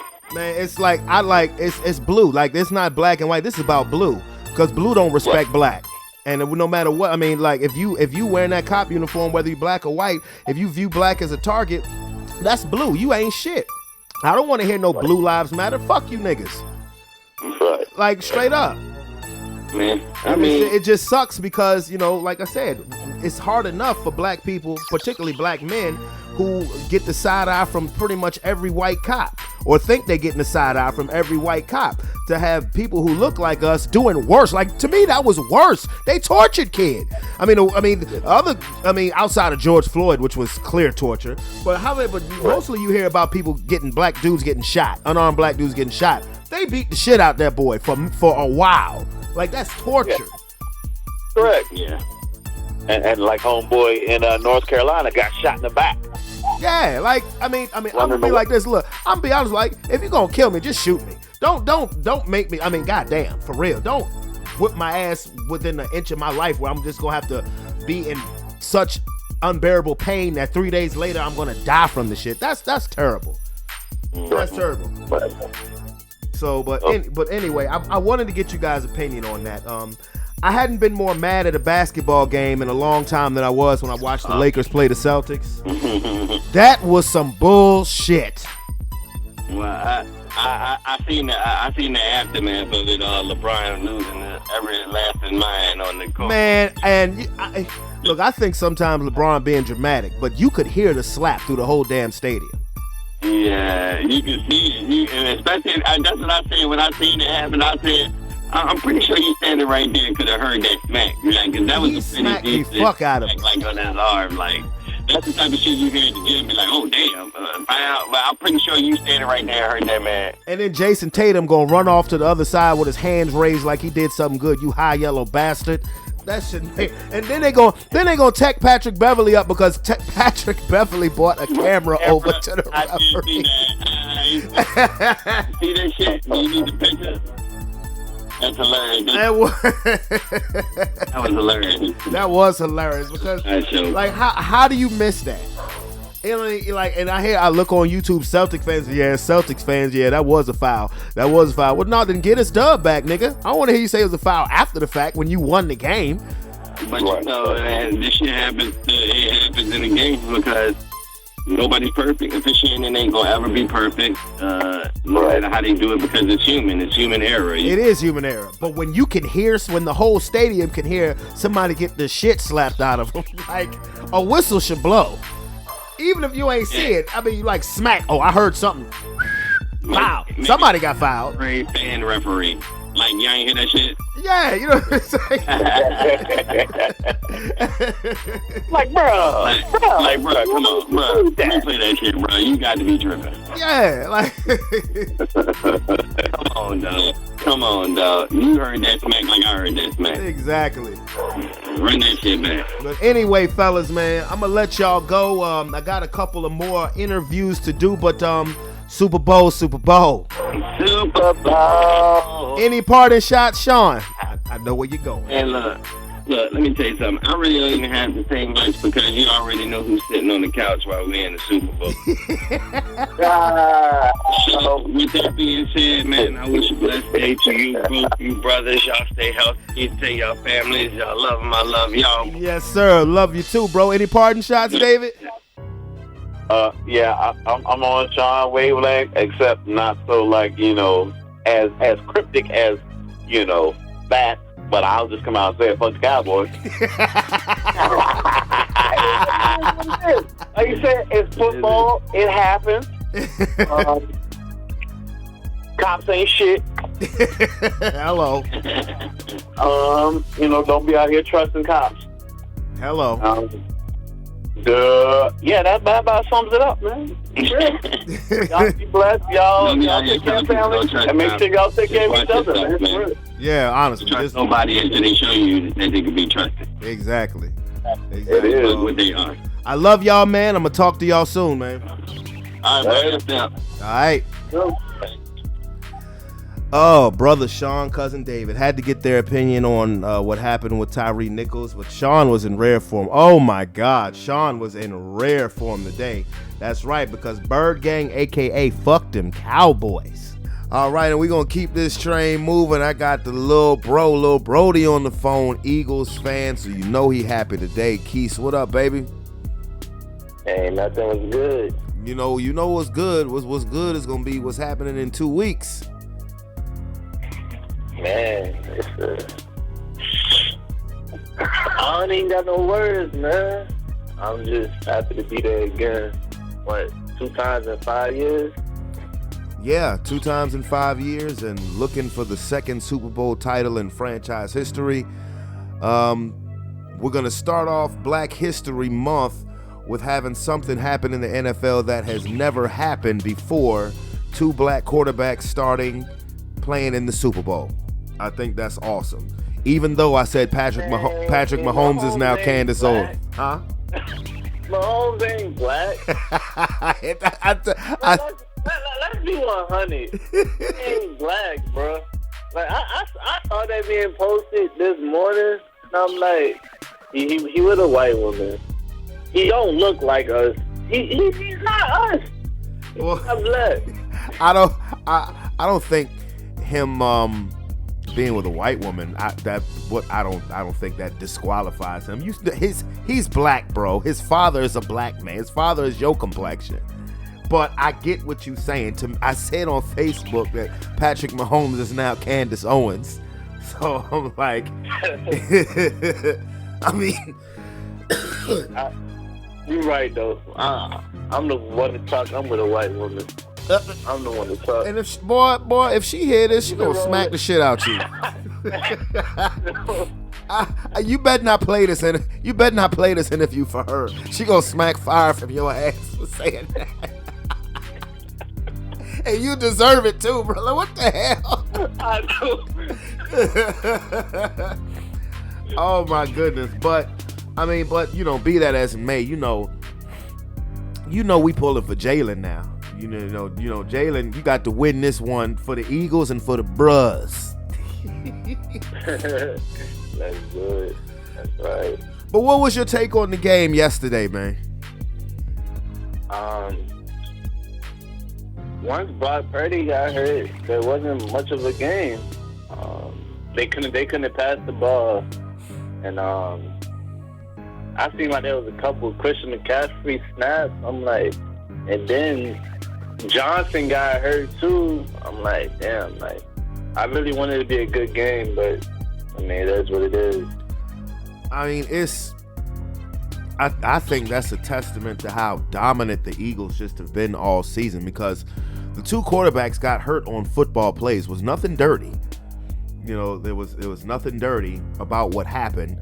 And then you saw the 49ers kind of start to unravel. I don't like the way the 49ers carried themselves once, the reality was setting in that they were going to lose. And it's not the fact that they lost. They got the shit beat out of them. And, once again, just like a week ago against the Giants, to me, it's just a team effort because Jalen Hurts didn't play that well. He didn't. To me, he was a little, to me, the accuracy wasn't quite there. We got away with one because Devontae Smith did not catch that pass, the first drive of the game. That was heads up by Smith, though. That was smart. No, that was, but other than that, it was it was a one-side domination. I mean, I can make for, you said once Purdy got hurt, it wasn't much of a game. Well, Josh Johnson is the one who led them on their only touchdown drive. To me, the game turned when Josh Johnson fumbled that ball after the Eagles had scored again and it was 14-7. When he fumbled that snap and Philly got it back and went in the end zone again, that to me was when the game was over. Yeah, definitely. Because you knew, I mean, that was just, a game like Philadelphia's defense was red hot. And then for them to get a turnover, a short field, and again, running the football. And I think San Francisco's number one defense, which played actually all right for the, for most of the game. But turnovers kill you. But, did you see, like I said, I didn't like the way the 49ers conducted themselves. You see how Trent Williams just threw Kayvon Wallace to the ground? Man, I was looking at that, like, was Kayvon and the other dude, was they helmets, like, stuck together? Because it looked like they tried to get off each other, but they couldn't get off each other, like. Well, the helmets couldn't have been stuck together. Otherwise, other dude would have gone to the ground with Kayvon. And I was on the phone with my brother Sean, and we started screaming like, "Wait a minute!" Because he from Holland Springs, we from Holland Springs, and when he got up swinging, I was like, "You goddamn right! I don't think he should have been ejected." Because that's a natural reaction when you get slung to the ground like that for no reason. But yeah. Oh my goodness! It's the Andy Reid Bowl, sir. Yeah, I'm excited. And the Kelsey Bowl too. The Kelsey Bowl too. Yep. Yeah, I'm excited. It is the Kelsey Bowl as well. So I'm not going to ask your prediction today because we have 2 weeks, even though I already know what I know what you're going to say.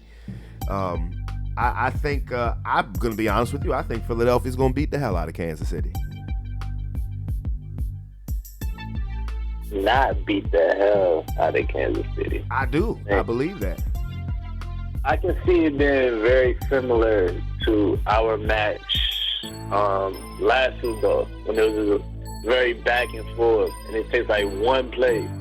I feel like it's going to be just like that. Because I feel like the teams is very even. Like, even though Mahomes is hobbled, blah, he got 2 weeks. He's going to be just fine. And last night, he was fine. Yeah, I didn't want to see Cincinnati lose that game. You know, I was rooting for the Bengals for a couple reasons. One, because I do rock with the Bengals, but two, I think it's gonna be, especially after seeing the Eagles win. I think the Bengals would have been a better matchup. I don't think it's gonna be back and forth like that Super Bowl was 5 years ago against New England, because Kansas City doesn't have the weapons as far as the receivers. I think it's gonna as far as the receivers to make it like that. I think that it's gonna be similar to the last time we won the Super Bowl against Carolina, because I am not gonna lie, I do not agree at all. I feel like Kansas City, they're just a mystery because yes, you got Kelsey, but you got Tony, you got Scott Moore, you got Jerick McKinnon, Pacheco, Scanlon, you got Watson that might get, like, you don't know where it's going to come from. So I just think, like, that's scary because you can't, Kelsey go get his regardless because he's just a great route runner. But it just, everybody else, Nicole Hardman just came back. Like, you can't just focus on just, like, Tyreek Hill. You feel me? I think this is going to be the game where he misses Tyreek Hill. I hear the names that you're naming, but the Eagles' defensive backfield is better than those guys. You know, Slay and Bradbury, Maddox and Gardner Johnson, they're better than Kansas City's receiving core.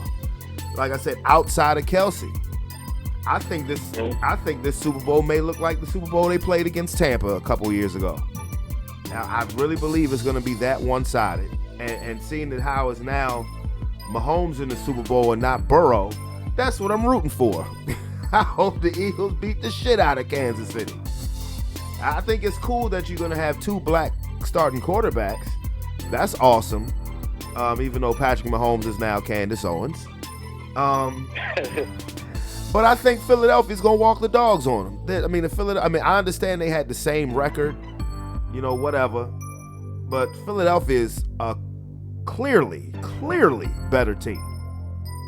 Well, look, Kansas City is underdogs again, and we know what happened when they was underdogs. You nervous? You a little nervous? I'm definitely nervous. Well, that's good. That's game good. Of the year. Of course, I'm nervous. Well, that's good. I don't want to sound cocky, but nah. But And so I have respect for Andy. I'm always have respect for Andy. Oh, of course, absolutely, of course. So what was your takeaway from that Chiefs Bengals game? Well, I went in there thinking Kansas City was going to lose anyway. I mean, not Kansas City.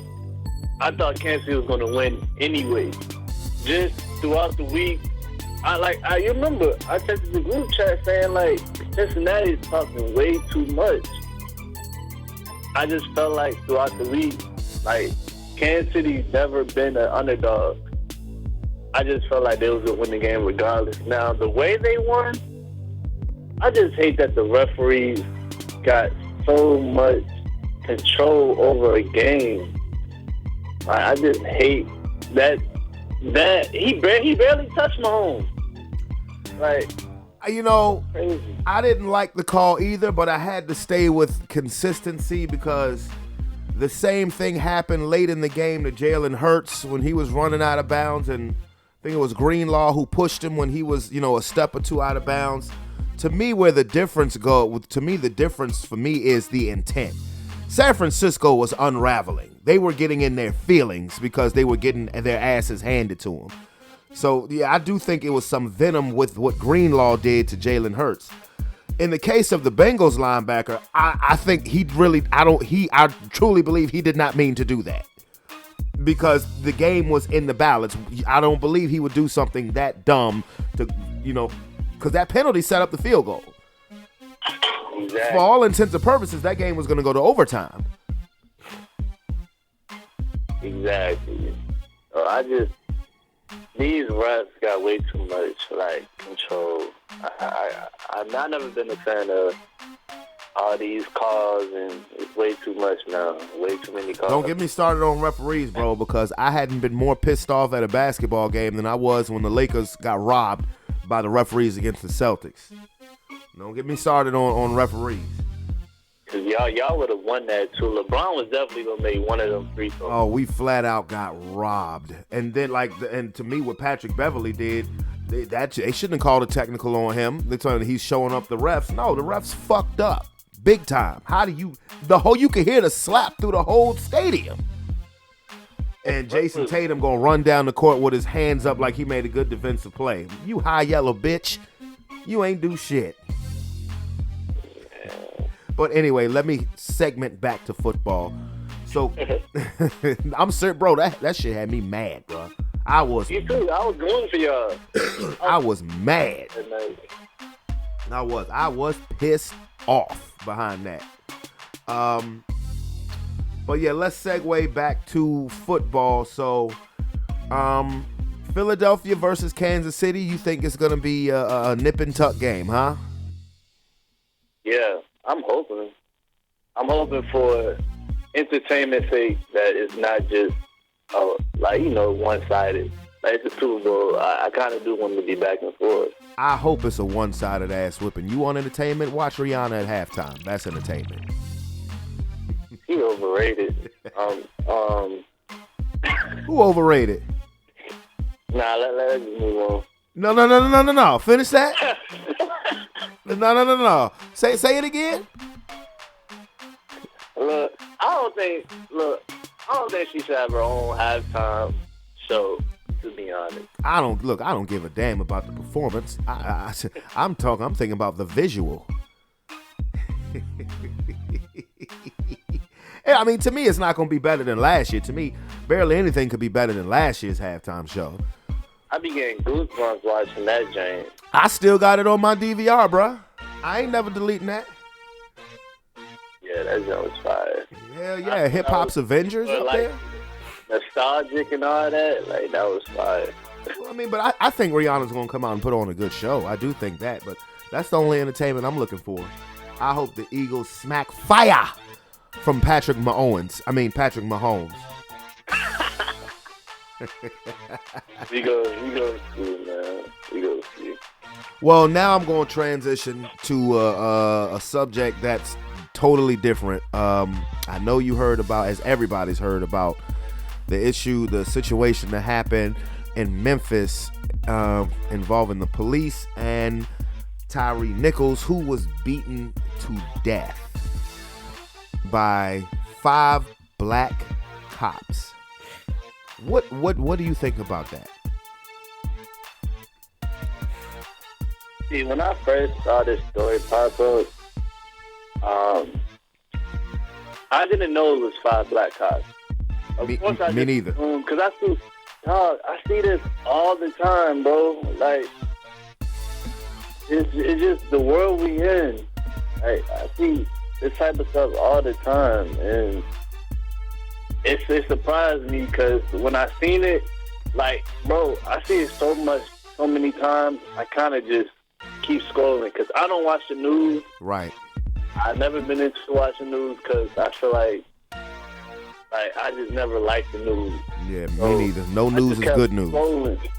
Right. So I just kept scrolling. I was like, okay, it's not okay, but you know what I'm saying. Like, yeah. Like, this is like all the time now. So when the video came out, that was different, bro. Like, when I saw that video, I'm like, wow. And what's next. That's why I know, like, what's next. Because I don't really know much about this now. But if you can tell me, like, what's next, like, what are they doing now? And this is 5 black officers. So this is different. This is black officers doing it to another black man. Black on black. Like, so what are they doing now? Well, the 5 officers have been fired. They were issued with arrest warrants because they're being charged with second-degree murder. A few other charges too, which includes abduction, kidnapping, abuse of power. I didn't know they were 5 black cops neither. And I watched the. Did you watch the unedited body camera version? Nah, I ain't watching unedited. I just saw the video that everybody else. The surveillance, from the video from afar. Yeah. That's the one I watched first. And when I saw them wind up and kick him in the face twice and then lift him up and put their baton out, stand him up and hit him with the baton and punch him in the face, I was like, it was already disturbing enough to watch that imagery because the camera view from afar, you can't tell if the cops are black or white. Yeah. But then when I saw the pictures and there was 5 black cops, bro, I literally threw my phone on the kitchen table. I did. I was so disgusted. And then I watched the unedited body camera version of it. Bro, they talked to him and beat him like it was something personal. Like they knew him. Like they were a gang. Like literally, like they were a gang. They were screaming at him, get the fuck on the ground. Put your hand behind your motherfucking back before I break your shit, nigga. Put your motherfucker. And the dude was not resisting arrest. He wasn't resisting arrest. He kept saying, I'm down. I didn't do anything. I'm down. And they gonna keep screaming, get on the ground. And he looked at me and said, I'm on the ground. He said, I'm on the ground. And he was literally 100 feet away from his house. That's why he started screaming for his mother. And then what makes it even more disgusting is that the cops were trying to cover up their body camera, screaming things that you could obviously see that he was doing, but you cover up the body camera. All you have now is the audio. So it can seem like he was resisting arrest. It can seem like he wasn't being cooperative. But that surveillance camera that they didn't know was recording them shows you what really happened. And they were trying to cover up the body cameras to cover their tracks. They lied to the EMTs and the other officers and the other people who showed up on the scene once, after they had finished beating him and they were talking about he was high as a kite and all that other stuff. No, it's disgusting. As a young, because you're young, you're young, you're black, you're in your 20s. How does that make you feel as a black man?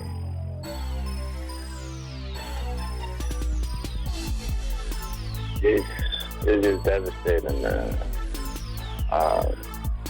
Like, we expect that from, because we see it all the time. We expect that. But we don't expect that from our own color. You feel me? Mm-hmm. So, I mean, to me, I view the police as a gang. Oh, yes. You know what I mean? And I've always felt like that. So, it's just a lot, bro. Like just hearing you pretty much explain the whole situation is just sick.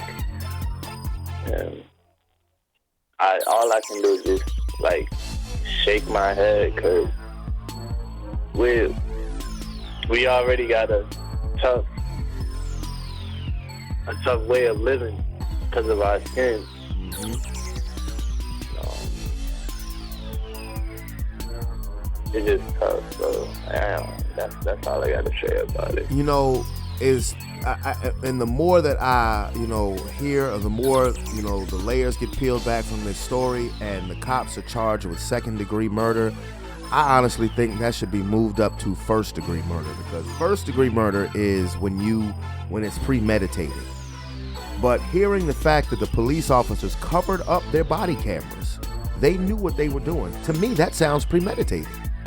Now, I'm not saying that, minutes or hours before this happened, that they were plotting on killing somebody that night. But once the actions were being done, you were doing stuff to try to cover your tracks because you knew what you were doing was wrong. But you didn't care at that point. This kid was 29 years old, 150 pounds, got a 4-year-old son, or 4-year-old child. And it was vicious, and it was heartless. I mean, I know it don't really matter, but what was he getting arrested for? He was close to home. Suspicion of reckless driving. Suspicion. And this man, Tyree Nichols, he wasn't a criminal. He didn't have a rap sheet. This was literally, he was a good dude. He was a skateboarder. He wasn't a troublemaker. He didn't have a rap sheet. He doesn't, running afoul by the law was not his MO. And it's disgusting. I asked this question on social media a couple days ago, and I said, can you respect the law but not respect the cop? I said, because how can you respect the cop who doesn't even respect the law? Now, the thing about the law is not written for our benefit as black people. Straight up. It's not. I mean, it's a good idea, but the law itself is not written to benefit people that look like us. But if you actually respect the law and you take the color equation out of it, the laws in place aren't necessarily a bad thing. But it's people in blue who look at black as the threat, even if they're black and wearing the blue, which makes this more disgusting. And I do not like police officers, period. I will say fuck the cops in a heartbeat, and I have family who are police officers. I do, because I don't like cops, because I think cops think that they are above the law or take the law into their own hands, and too many of them get away with it too much, especially when it comes to us.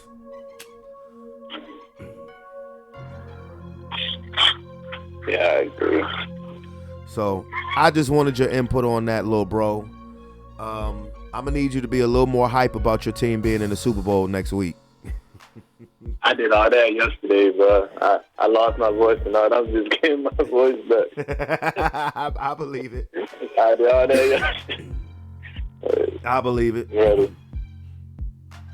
I definitely believe it. But I'm definitely gonna hit you up. You going to be at the spot today? Gonna be at the job? Yeah, I'm about to be on the way over there now. Okay, you should roll up in there. You should wear your Eagles jersey to the job. I got my gear on right now. Had a couple Cowboys fans in there. You know me. Oh my goodness. Oh yeah, definitely wear it. Definitely wear it. Rub it in. Rub it all the way in. For sure. we got to talk about basketball one day too, bro. I do want to talk. I do want to talk about basketball. I'll just throw this out there quickly. Who's your squad? I'm a Nuggets fan. Oh, number one in the West. Yeah. The Denver Nuggets. Okay, I watched the game between them and Philadelphia though, and Embiid went off, bruh. Hey, I give it to him. He didn't even make the All-Star starters. So yeah. Down his back. And he wanted to show up against Jokic. Every time he played against Jokic, he show up. So what are your realistic expectations do you think your chances are as a Nuggets fan of them coming out of the West? I think it's high. We already number one. We're number one. We're not even healthy yet. So once we get healthy, I think it's Western Conference Finals or bust. Like we got to make the finals. Now I see that. So you're a Lakers fan, right? I am a diehard Lakers fan. I didn't have any expectations of the Lakers this year. I do think that we've played, again, we got robbed against Boston. I do like the fact that, I mean, if Anthony Davis could stay healthy, and that's asking a lot. Yeah. I do think that they have played significantly better than what they did the first month of the season. I love the Rui Hachimura trade.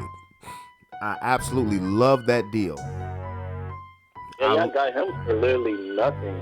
Yeah, I love Westbrook's role off the bench, even though he didn't play well Saturday night. You know, he didn't even play the fourth quarter.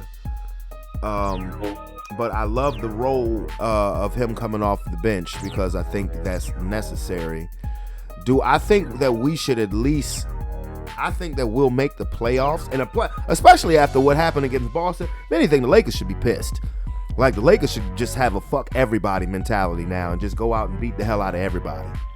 I know that's easier said than done, but like I said, I don't have any expectations. As far as the West goes, I've been waiting for this from Denver because I know what Jamal Murray can be. Michael Porter Jr. keeping him healthy is asking a lot too.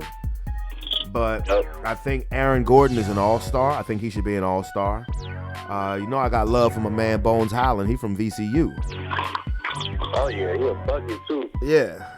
But I think in the Western Conference, you know, the Nuggets are number one, but then you got to look out for Memphis. The Kings are a good story. You know, as far as Kings haven't been good in forever. They're fun to watch. Yeah, I think Mike Brown. I think Mike Brown should be the leading candidate for Coach of the Year, based on what he's doing right now with Sacramento. You don't know what you're gonna get from New Orleans. Well, New Orleans is a good team. Another one, Zion Williamson. Can you stay healthy? Because he is. They haven't had Brandon Ingram most of the year. They haven't. They're the fifth seed without Ingram and Zion. So just getting those two back, they're gonna be a problem. Yeah. I think all roads still go through Golden State once they get fully healthy. I know they're not playing. They've been disappointing thus far, but it's almost like now, you know, because the Warriors have been there and done that so many times. It's almost like, okay, we're waiting to get to the playoffs, and now we're gonna start playing serious. Yeah. You know. They kind of like the Kansas City Chiefs. Right. Well, they've won significantly more than the Kansas City Chiefs, but yeah, that is a fair comparison. They're always in there at the end. Yeah, that's a fair comparison.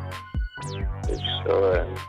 Now, as far as the East goes, I'm just interested to see how things are going to take shape once Kevin Durant gets back, because at first after KD got hurt, it's like, damn, can the Nets win a game without him? I'd be like, Kyrie, what you doing? Kyrie, oh my, bro. Kyrie has been 40 points. Yeah. And did you see him against the Knicks the other night? Yes. That motherfucker turned back into Uncle Drew. Oh, he's been going crazy. Yeah. And I'm happy. I'm happy. For sure.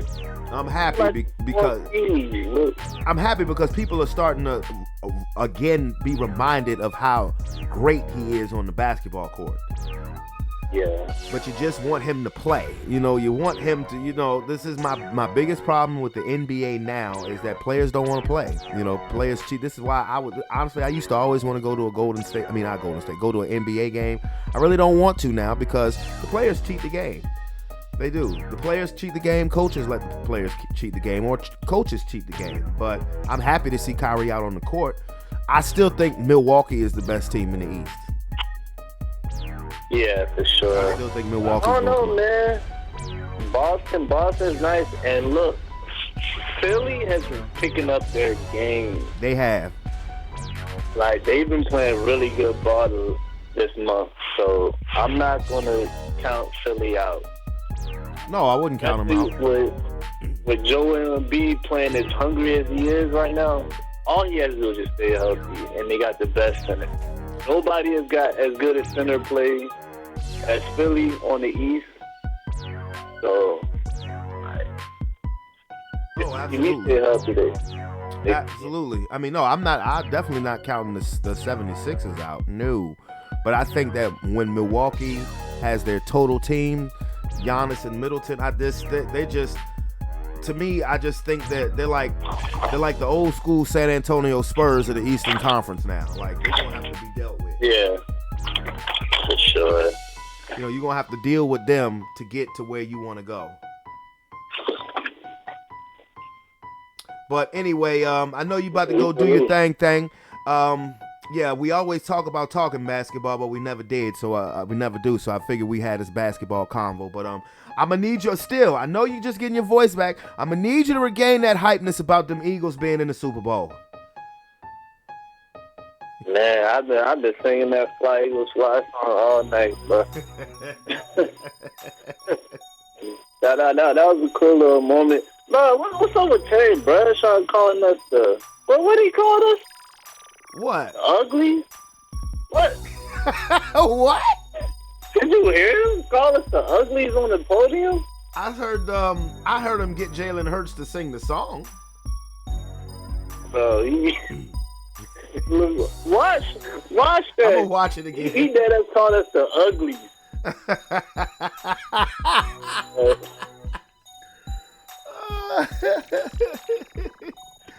I'm gonna go back and watch it. I remember him getting y'all to sing the song on the podium, but I thought that was cool. But yeah, that was a cool little moment. It was, but I'm gonna get at you, little bro. All right, for sure. All right, fly Eagles, fly. No. All right, later. Oh, little bro Keith, man, Eagles fan, but I definitely wanted to talk to him, get his input on the situation in Memphis as well, being a young black man, and just thoughts and opinions on how that situation makes you feel. I'm gonna continue to ask that question. I am. But next up is Big Calvin, Big C. You know, we got to see what he thinking about this Super Bowl matchup and everything else. What up, big homie? What's going on? Ain't nothing much. Hey, yesterday Calvin asked me for what the lotto numbers were. Why did you ask me that question, sir? Well, because you told me that boy was gonna lay an egg, but you said you told me exactly when he was gonna lay the egg. Now, I know he got hurt, but an egg is still an egg. And you know what I'm saying? You said the Bengals should have was gonna beat the Chiefs, and they really did. They went for that do-over. You know what I'm saying? Oh yeah, that penalty. Yeah, no, it's not that. That whole give them the third down back and all that shit. Oh yeah. Third down. Yeah. You know what I'm saying? That time when we talking about dark forces at work. Like what, you know? But I'm telling you, like, I don't know, man. They once they get close or whatever, you can influence the game and make it. You can influence the game however you want. Whichever one will make the most money. Like which storyline makes the most money. You know what I'm saying? And it's probably the Andy Reid Bowl. Well, yeah, it definitely. And then you got the Kelsey Bowl. Yeah. You got the Kelsey Bowl. You know that's a whole lot. That's a whole lot drier than the Bengals. Because I'm telling you, had the Bengals got up there with Philly, that it I think, and I've been saying this all day, I think Cincinnati would have been a better matchup because I think Philadelphia's going to drag Kansas City. I mean, to me, the storylines are better than I think the actual game will be. And I know that they have the same record and whatnot, but, you know, Philadelphia, like, Jalen Hurts really hasn't played that great at all in the playoffs, and they're dragging teams. Like, Mahomes had to be damn all-time great yesterday and get the aid of a 15-yard penalty to pull that one out his ass. And no shade thrown because he did. He outplayed Burrow yesterday. Patrick Mahomes outplayed Joe Burrow yesterday. But he needed a lot of outside help. Yeah, and I think the storylines are going to be better than the game. Yes, you got the Andy Reid factor, you got the Kelsey brothers, and then you have history being made. It's the first Super Bowl ever with 2 black starting quarterbacks. Shout out. That's definitely what's up. Yeah. I have now called Patrick Mahomes Candace Owens, though. Why? Well, I saw that. Why is that? I'll let you think about it. No, I know. I get the invitation. I want to know why. I want to know why you said that. Well, because I'm rooting for the bruh. I'm rooting for Jalen. I'm rooting. Yeah, okay. I'm rooting for Jalen. I call you out. Okay. That's all. Yeah, I'm rooting for Jalen. Oh, all right. I thought maybe my home had said something. Did something. No, no. He didn't do nothing. Okay. No. I'm not going out here saying that. I'm just saying that, is which black quarterback are you rooting for? Jalen looked like one of the bruhs. Yeah. Pat tat, and Pat got a ring. He do, but I mean that's we look at that. I guess because we lived in looked at Tom Brady for 20 years. We look at that shit as a fucking handicap or something. You know what I'm saying? Because he can. I mean, I get it. I get it. You want to see them win. I just don't like their coach, man. Who? Nick Sirianni? I think he's perfect for that city and that team. But something about him just rubs me the wrong way, like asshole. Like if I was just like, I got a coworker and she told me that her boyfriend had got shot or whatever, and I was like, man, that's crazy, And she was feeling bad, and she was missing work for rehab and all this shit. And then I met the nigga, and then I was like, yeah, I get it. I get exactly why that happened to him. You know what I'm saying? Like I didn't want it to happen to him, but like he just something about him just rubbed me the wrong way. Not Jalen. There's nothing wrong with Jalen Hurts. I think Jalen Hurts, you know what I'm saying, he should have been a first round pick. You know what I'm saying? Doc Person was working against him early on. He should have been a first round pick. He's doing what he looked like he a steal, so he was second round pick. Well, now if you follow the cat, the nigga is as advertised. You know what I'm saying? He is not overachieved. This is what we thought. You know what I'm saying? But I don't know. They coach just rubbed me the wrong way. Maybe I want her to be my coach. I don't know. Maybe that's it.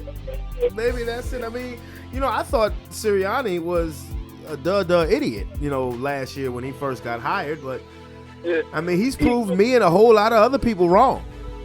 Yeah, well, we'll see. And they have the personnel. So, what did you think about that game, the Eagles versus the 49ers in general? What was your takeaway from that game? Man, that's what they get. That's what they get. You know what I'm saying? Like, I personally enjoyed the outcome, but yeah, they knocked the quarterback out, and then they went down. When the team was in the NFC Championship down to the fourth and fifth quarterback, you really don't get them a lot of chances. You know what I'm saying? And I mean, I ain't gonna say I'm sorry it went that way, but I mean, it kind of went the way it was gonna go after the boy went out. Because the game started. I left out the house for a baby shower. By the time I sat down, he was out. I was up. That's it. That's game over. You know what I'm saying? Yeah. I mean, near the end of the game, you had the Eagles the 49ers trying to run the 2008 Miami Dolphins Wildcat. Yeah, with Christian McCaffrey. Pop Debo Samuel's good. Yeah. He didn't know that white boy could run like that. That's what they get. This all this shit started. I ain't gonna go there. That's what they get. That's what happens when you lose. No, by all means, no, go there. And Jimmy Garoppolo, it's a nice image of Jimmy Garoppolo just smiling on the sideline like the score is what it is. Look, there's a lot to it a little bit. He got the hoodie on, he got the earpods in, he just smiling as he should be. You know what I'm saying? I don't know why they wouldn't dress him. I don't know that for the life of me, why they wouldn't even at least dress him. Because they be goddamn.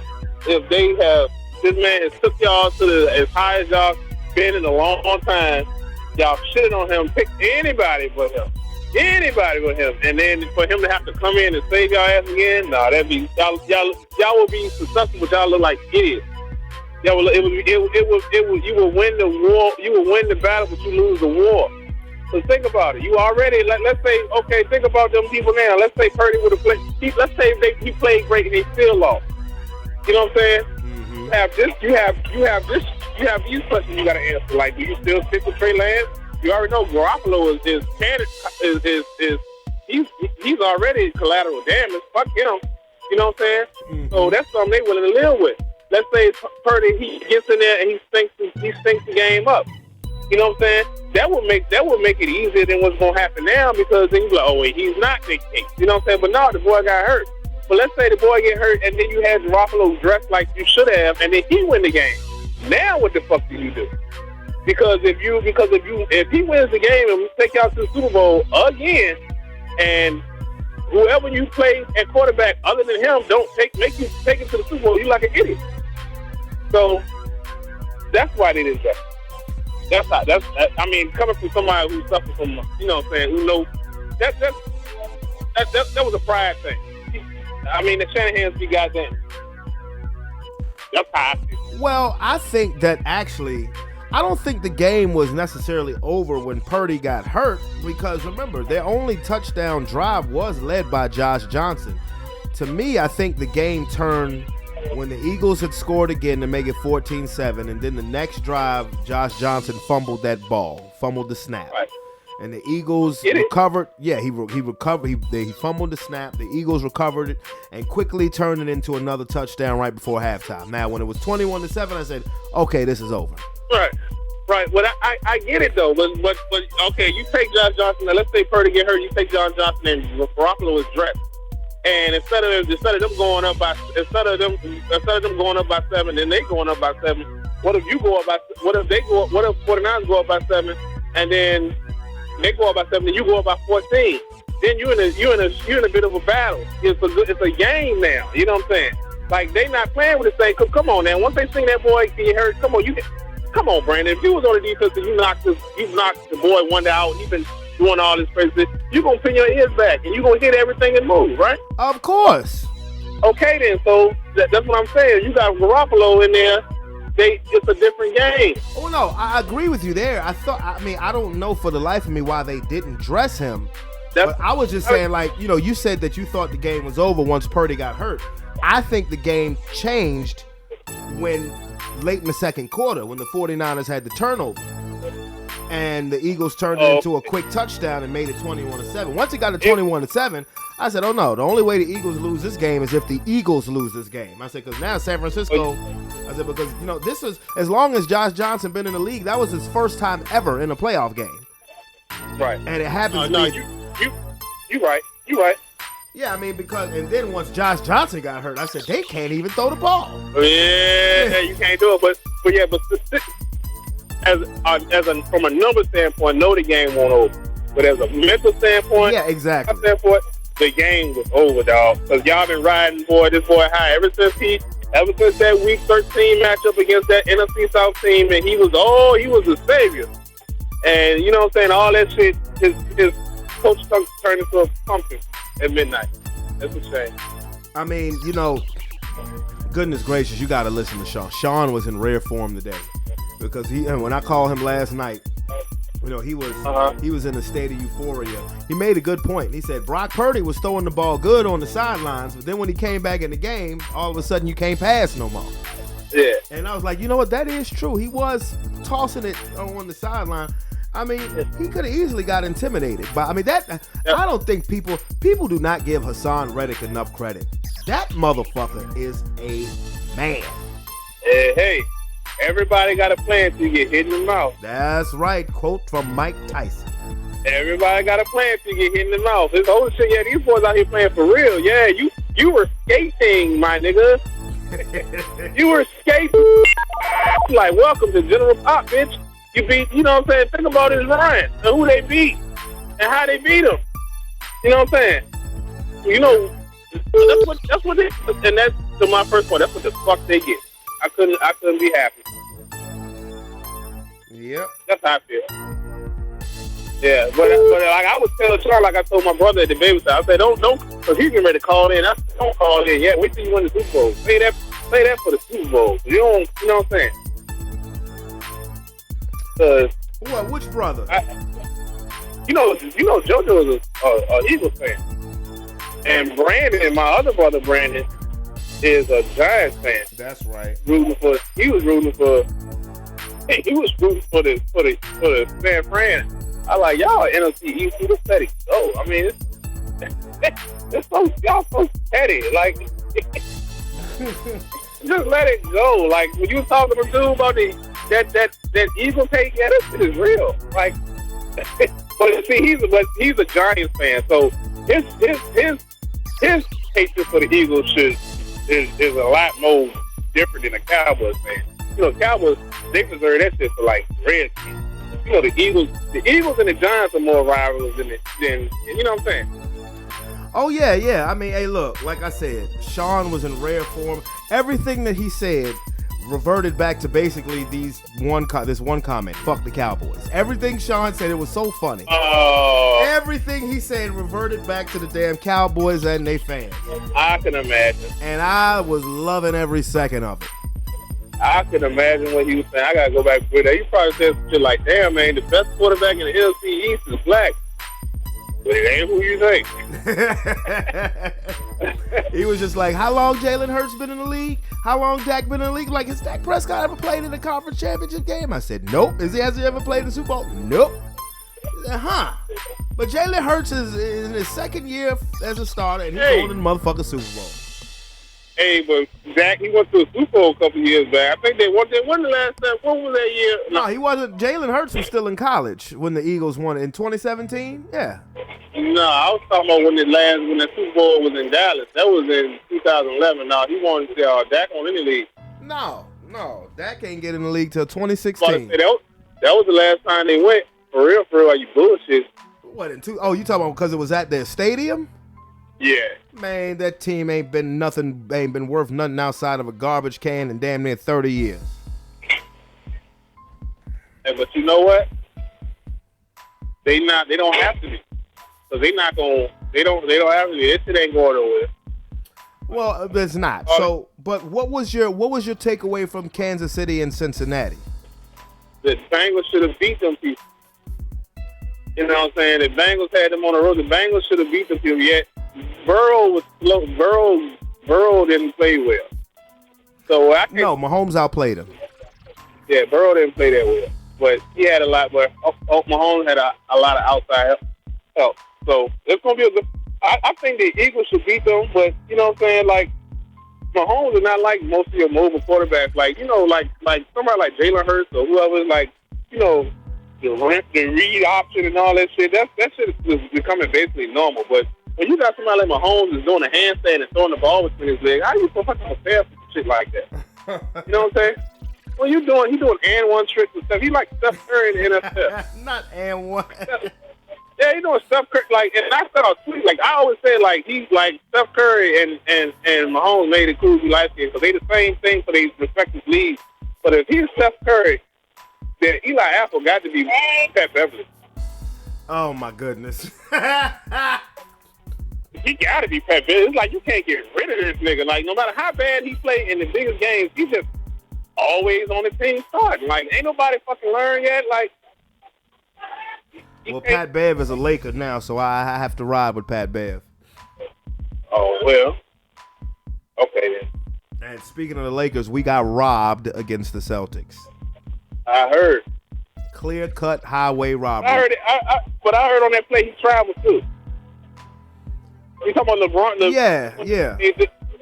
When he fouled LeBron on the arm? Yeah, I don't know if LeBron traveled, but you could hear the smack throughout the stadium. Yeah. You know when it's over when you stop getting it. Hey, you know when it comes to those elite players and they respective leagues, once they start getting the obvious calls, then you know it's over with. I mean, I hadn't been pissed at a basketball game in a long time. I was fucking furious Saturday night. Yeah. You was like they felt you was a shit. So I'm not gonna ask you for an outright prediction as far as the Super Bowl is concerned, but I mean, how do you think the matchup is gonna go? I think if Mahomes to stay off that, the only chance that I ain't gonna say the only chance. What he needs to do, if that ankle feels good in 2 weeks, the receivers come back, and he starts to he do what he got to do, they might got a chance because the one thing, like the Eagles, they've been playing good all year, but one thing they all know, they are off to see the whistle. Like, this boy do something crazy when it's time to. Who, Mahomes? I feel like, I feel like, you know what I'm saying? I feel like the Eagles front four with their interior pressure, that's going to play a major factor whether or not they can do what they're supposed to do. But I feel like the Eagles should win, but I feel like Mahomes is going to put up one hell of a fight.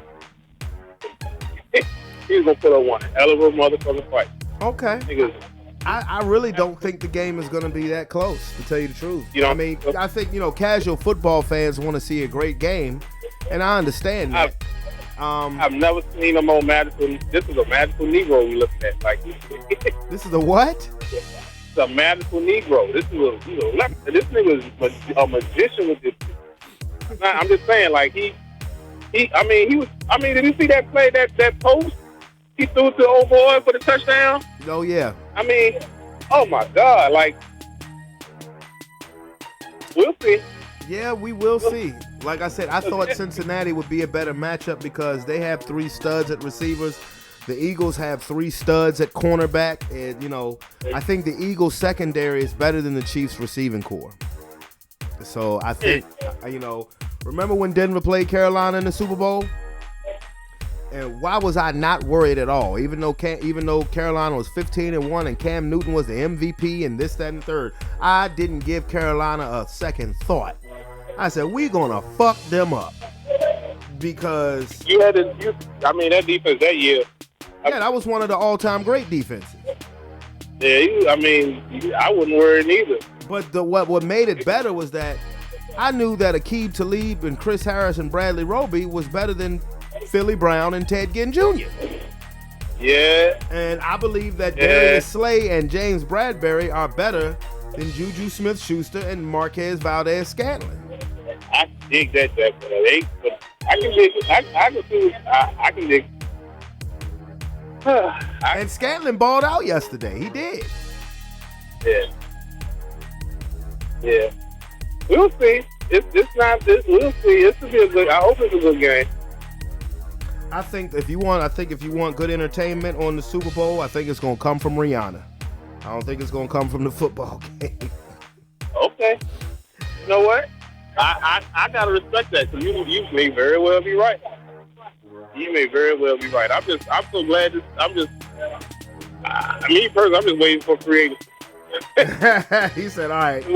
You saying the season is over with, fuck it. Let's get to signing some new niggas. Yeah, let's sign some new niggas, man. Because, you know what I'm saying? I'm thinking about, think about shit like, okay, remember we were just talking about that team in Texas who, really ain't got to do nothing, but their boat gonna always rock. Yeah. Those sorry sons of bitches. The Raiders are in position that they are in the same boat because think about it. It's the greatest. Think about that city. Think about they don't have to really do anything, and they're gonna have their whole because they already got they got one of the most famous fan bases. You're in like one of the largest, if not the top 5 largest cities in the United States. You can go to Las Vegas, have a show, you can gamble, you can trick, and you can go see the Raiders who may have it's either gonna be Tom Brady or Aaron Rodgers. Now if you go to Tom Brady, you know what I'm saying? It's because of McDaniels, it's because of Wallace, it's because of that little white boy in the middle, Pepro or whatever. But you only have him like 1 or 2 years. But if you go Aaron Rodgers, you got that 1 or 2 goes to 2 or 3. You know what I'm saying? But you would have to send Wallace to Green Bay.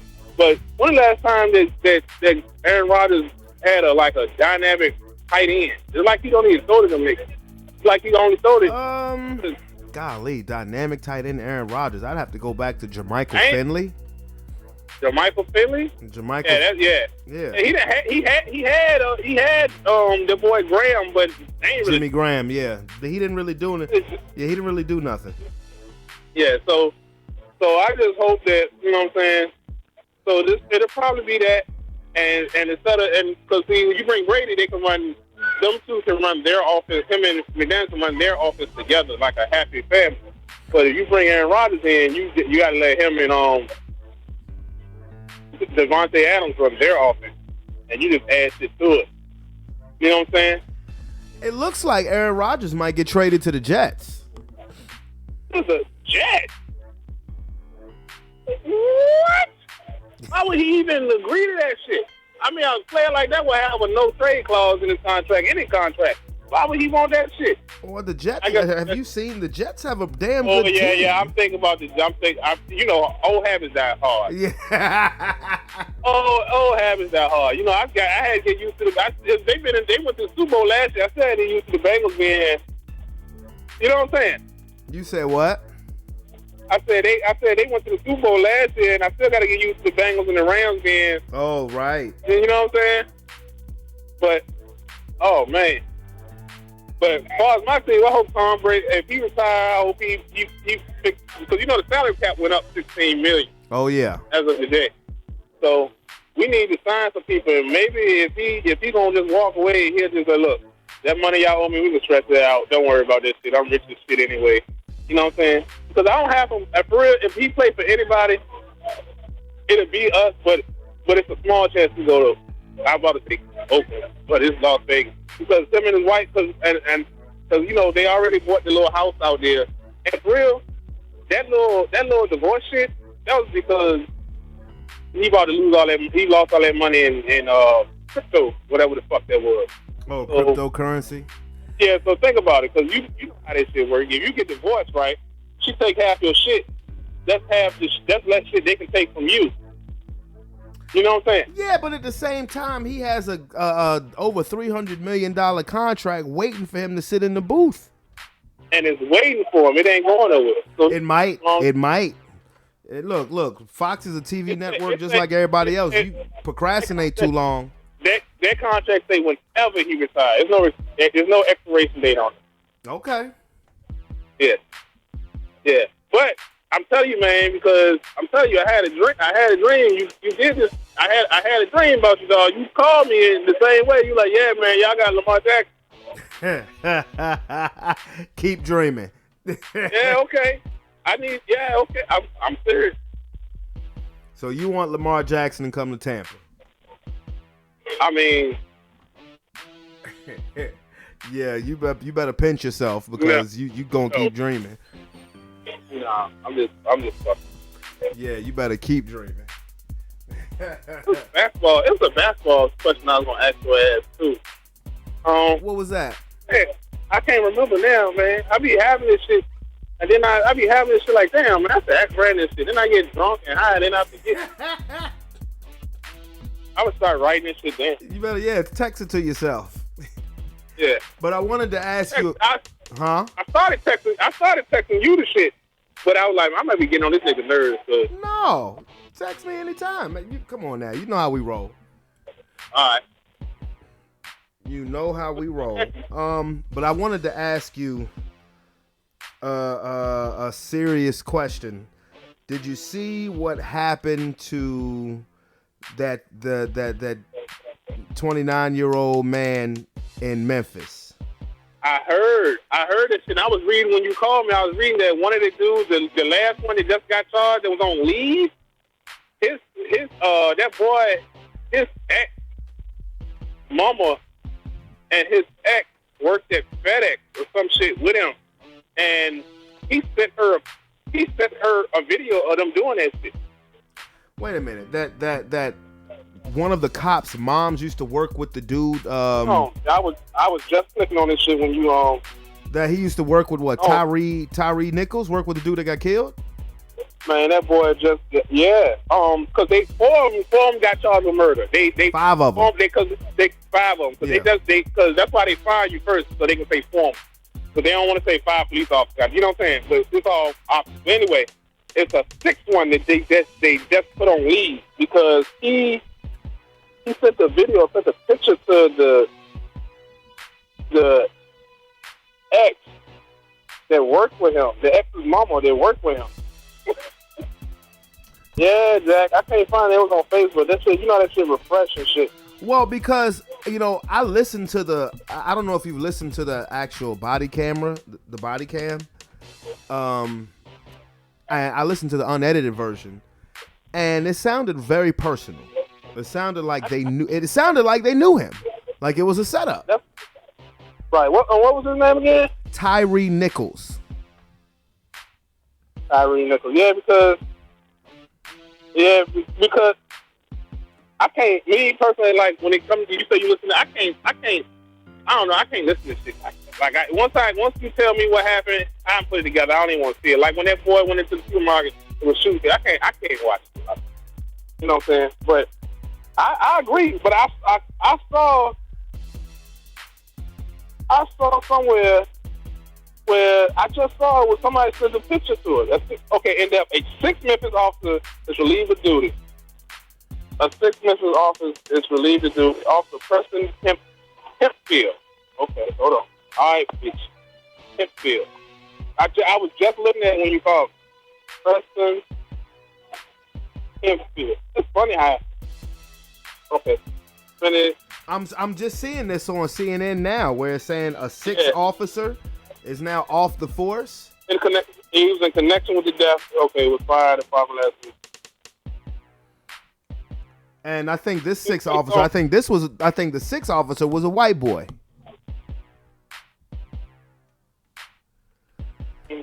Well, either way, man, it's disgusting. When I found out that those cops were black, it just hurt my soul, bro.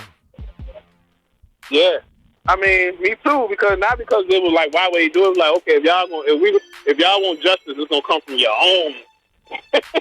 Right, and I was telling Sean and David, I was like, you think black people don't have enough to worry about just for being black when we get stereotyped all the time, particularly by white cops? So basically, they use like I don't know what you would call that shit, but it's always be careful what you wish for. You wanted justice. This is far y'all gonna go. You only get it when it's y'all on y'all. You know what I'm saying? Because had any of them people had them people been white, you would never have heard about this shit. They would have said that boy bit from officer, he was just arrested, he had a crack in his fucking stock. And that's the question that I had to ask earlier was, I mean, I see the media outrage, and justifiably so, because the act was horrible, it was disgusting. But I was asking Sean and David, do you think the narrative would have changed if those 5 police officers were white? And I guarantee you, if those 5 police officers were white, they would have tried to make it seem like it was justified, or I don't think they would have been fired. Like the 5 black cops was immediately terminated. I think they would have been put on paid leave, because that's been the standard quo. Every time, what happened to George Floyd, or what happened to the light-skinned, the Dante kid, who the cop who's now in jail, but they put these people on leave first. They don't fire. Like, Ben Crump said yesterday that the way the Memphis PD handled those officers needs to be the new standard, because they fired them immediately and charged them with murder. But I don't think other police departments are going to do that if they are white cops. I just don't. Mr. Hempfield is white. He has not been terminated or charged. Bingo. There you go. Yeah. What the fuck is the shit I've seen with fucking FedEx? That was getting good. And so because I heard in the video some cops saying, I hope they stomp his ass. And it turns out that the guy I'm reading now, that the cop that said I hope they stomp his ass was the white cop. And those 5 Stevens from Django capitulated. Because that's what I call them, 5 house niggas. Them 5 cops who are Steven from Django. Yeah, he is white. Look at him. He's white as a motherfucker. Yeah. Demetrius Haley is the one. Okay. Tyrone Nichols worked at FedEx, and Demetrius Haley's ex and mother's child worked at FedEx too. Oh. See, because if you listen to it, it sounds too personal, bruh. Yeah. Demetrius took a picture of Nichols on the ground and sent it to his ex. All the officers involved went out bad over this man's personal issue. Oh, so he was messing with your ex. Wow. Are you serious? Oh, yeah. You want me to sing this down to you? Yes. So wait a minute. The kid was messing with the cop's ex. Well, it don't say that, but come on, man. Why would Yeah, you put 2 and 2 together. But he took a picture of him and sent it to his ex. Yeah, I'm sending it to you right now. Yeah, I see. Yeah, his name is Demetrius Haley. He's 30. Yeah. But Preston Hempfield is the officer who used a taser on Nicholas at the initial stop. Okay, so he was out there, and he was saying, "I hope they stump his ass." He has not been released. He has not been fired. The white cop. Yeah. Yeah. Why is your Facebook name Sweet James Jones? Hey man, you in my business. Everybody know. Come on, man. Come on, man. I gotta change it. What? Why? I ain't talking to you, girl. Cause man, I told you. Okay, all right. Something happened. I thought I had made a fatal flaw. I was cool with a white supervisor, and you know, one thing about a white being friends with a white supervisor is like having a lion sitting on your lap. You know what I'm saying? You don't want it to move, but it's breaking your fucking leg, and eventually he's gonna bite you. But anyway, he was in here talking to shit, and I'm serious. You don't never make that mistake, bro. Don't ever make that mistake. Okay. So we was talking shit, and something happened with one of the employees, and I was like, you know what I'm saying? And I'm thinking I can just talk to these niggas, because this dude, you know, he would call me on the weekends, and we would just chop it up. You know what I'm saying? Long story short, I had said some shit, and he didn't like it, and I put some shit on Facebook, and he screenshotted it and took it to an eyeball. So I have never been who I am on Facebook since. You know what I'm saying? That told me a valuable lesson. You know what I'm saying? Like, that told me a valuable lesson. Because everybody a nigga till it's time to be one. You know what I'm saying? And then one thing, soon it's like we was cool, we was buddies, but then soon as you do something they don't like, they don't just come to you like you would them. They start to email. You know, once white people start to email, then you know okay, they trying to get you. Once some emails start going, like I had a little skinny white girl, and you can't tell me she ain't coked up all the fucking time. You put some shit in here. I sold her some edibles and everything. Thought we was real cool. You know what I'm saying? I did dirt with you. That's one thing I ain't do with Eugene. I did dirt with you. I thought, okay, we good. And she went upstairs and emailed them. People say, yeah, he's telling people not to come to work. He's telling people to come to work when they off.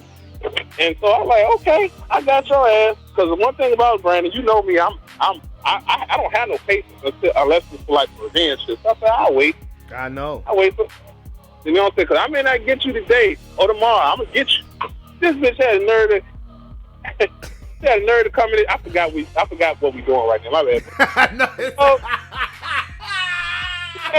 she had the nerve to come to me and was like, "Hey, have you seen Greg?" I was like, "No, I haven't seen Greg." You know, because I want her to think shit's sweet. She said, "Well, tell him he can come in all week." I said, "Okay, I can do that." So I go right to Greg. I walk past Greg. I go upstairs and I go to my boss like, look, didn't y'all have me upstairs telling me for her saying that she emailed y'all and said I was telling people to come in on the day off? He was like, that's correct. I said, well, she just told me to tell Greg he worked 5 days next week. I said, so what are y'all trying to, because you know you got to talk like them when you, so what are y'all trying to pull, buddy? Like, first you telling me I'm telling them about this schedule, now you telling me to tell them about this stuff. I said, what are y'all trying to pull? So she no longer here. It's cool. That was a long story short. I'm sorry. I had to tell you that. Hey, Sweet James, I be forgetting sometimes to be honest. No, it's okay. It's not letting me pull up the goddamn article. Oh, there it is. Okay, never mind. There it is. Okay. Yeah. So what it seems like? What's up, man? What's going on? You all right? So what it seems like is that dude, the 30-year-old dude, them his boys or whatever. Them cops, them his boys or whatever. Blah blah blah. So he got an issue with this little nigga at the FedEx place because you know what I'm saying. It seems like he messing with the dude baby mama, and and that's where that shit probably stems from. Because one thing I know, and I speak from experience, them working in the warehouse, niggas get down in the warehouse, Jack. It ain't. I mean, that's ridiculous. So again, and I don't know. Like I said, I don't know if you've listened to the actual body cam the unedited version. I do play a clip of it early in the podcast, so when I send it to you, be sure to listen to it.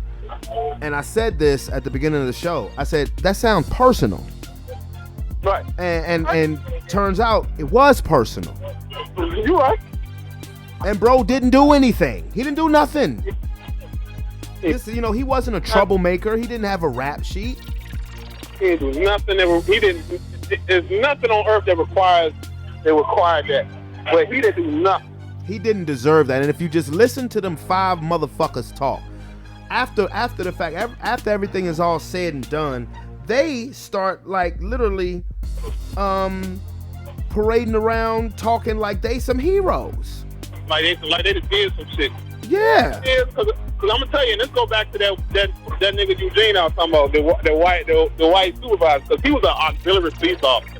That means he basically just worked the fair and shit and drive the paddy bag, but he thought he was a police officer. He thought he was the shit. You know what I'm saying? Mm-hmm. But sometimes when people tell you, they talk to you, they're projecting themselves onto others, and he was telling me how some people are not cut out to do the shit, and they get bullied in school.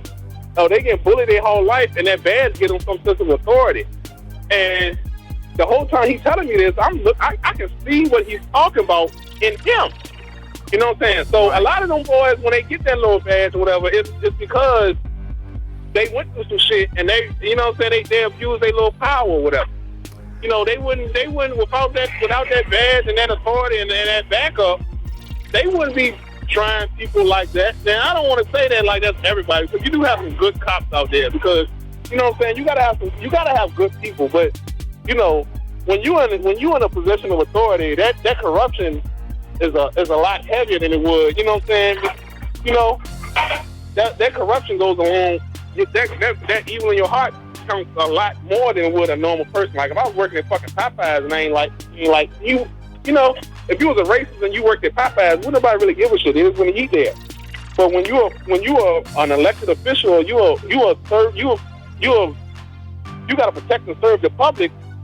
You know what I'm saying? Because people don't know when they need your protection or when they need, you know what I'm saying? Right. And that shit carries a long way. So I don't know when nobody thinks it's everybody, but and a bad apple can spoil a bunch quickly, especially when you're in power. It sure can. So let me ask you this question. It was a question that I asked. I put it on Facebook. I think I sent it to you actually. A YouTube video with a quick question. Can you respect the law but not respect the cop? Because I think now the laws, while they're written, the written laws, none of these written laws are meant to benefit people that look like us. It just is what it is. The law itself is a good concept, but can you respect the law but not respect the cop? Because I ask, how can you respect a cop who doesn't even respect the law? That's their job. Their job is to enforce the law, not put themselves above the law, not take the law into their own hands. But that's the question. Yeah. That's like being a sailor on a ship and forsaking your boat but praying for calm seas. You need both. So I understand that's a real tough question. But you know what? How we is like one of the perks of how we are now is everything is like recorded. You know what I'm saying? So to answer your question, no, you really can't. You gotta respect. You gotta rely on you. Like when you have a situation with one of them people, you gotta be able to you gotta be able to record that shit. That's the bottom line. That's just what it boils down to. You gotta be able to record. And you do know, see, during the beating, the police officers tried to cover their body camera so you couldn't see what was happening, because they're sitting there yelling at this dude. And I did just send you the body cam thing. They're yelling. They keep yelling at him. Get on the ground. Get on the fucking ground, bitch. And the dude is on the ground. And they kicking the shit out of him. Yeah, and he even says, I'm on the ground. But see, what they failed to account for was that street camera that caught everything. Now you don't hear the audio, but you can see what they're doing, and then you just match the audio up with the street camera. Yeah, I mean, they sitting there. Huh? They're not gonna hold themselves accountable. They can't, because if they hold themselves accountable, then they if they not gonna hold themselves accountable. The technology have to hold them accountable, because that's the only time you really see any change or anything happen. Like, think about it. Let's say they was a street over with no camera, and the dude did cover the body camera, you wouldn't hear about this shit. You know what I'm saying? You would not hear about this shit. It's only every instance of police brutality, every instance when the police have to at least when they go, now they don't always go to jail and get what they deserve, but when they at least get let go or put on leave, it's because there was a camera somewhere that they could not hide. Yep. Think about it. All the way back to Rodney King. Like, man, when they was whooped, they beating, we forget about that shit because it's George Floyd and shit, but you remember that ass whooping? Like, they beat the shit out of that nigga, and that was routine out there. Yep. You know what I'm saying? They just slipped up. You know what I'm saying? No, it was somebody else. They didn't know that there was somebody. This was before they had body cameras and shit. Somebody was recording that shit. Right, but do you think they would have continued on? You think if they knew, if they knew somebody was recording them, niggas would have been 2 ass whooping that night, and wouldn't nobody know about it. There'd have been 2 ass whoopings and a destroyed camera. Right, right. You know what I'm saying? So to answer your question, you can't. Well, you know what? You can respect the law, but you don't. But that cop, you can't trust.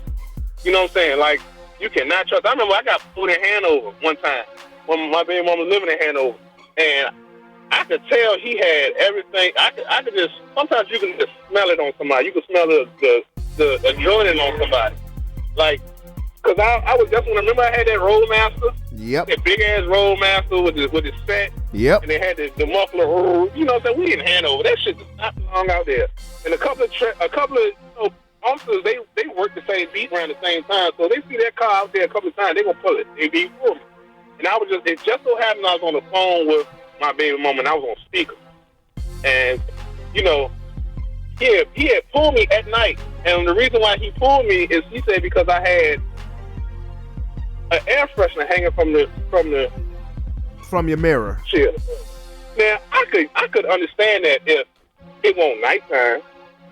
I could understand it if it won't black ice. Who you, RoboCop? You saw that little tree. And mind you, the window's tinted.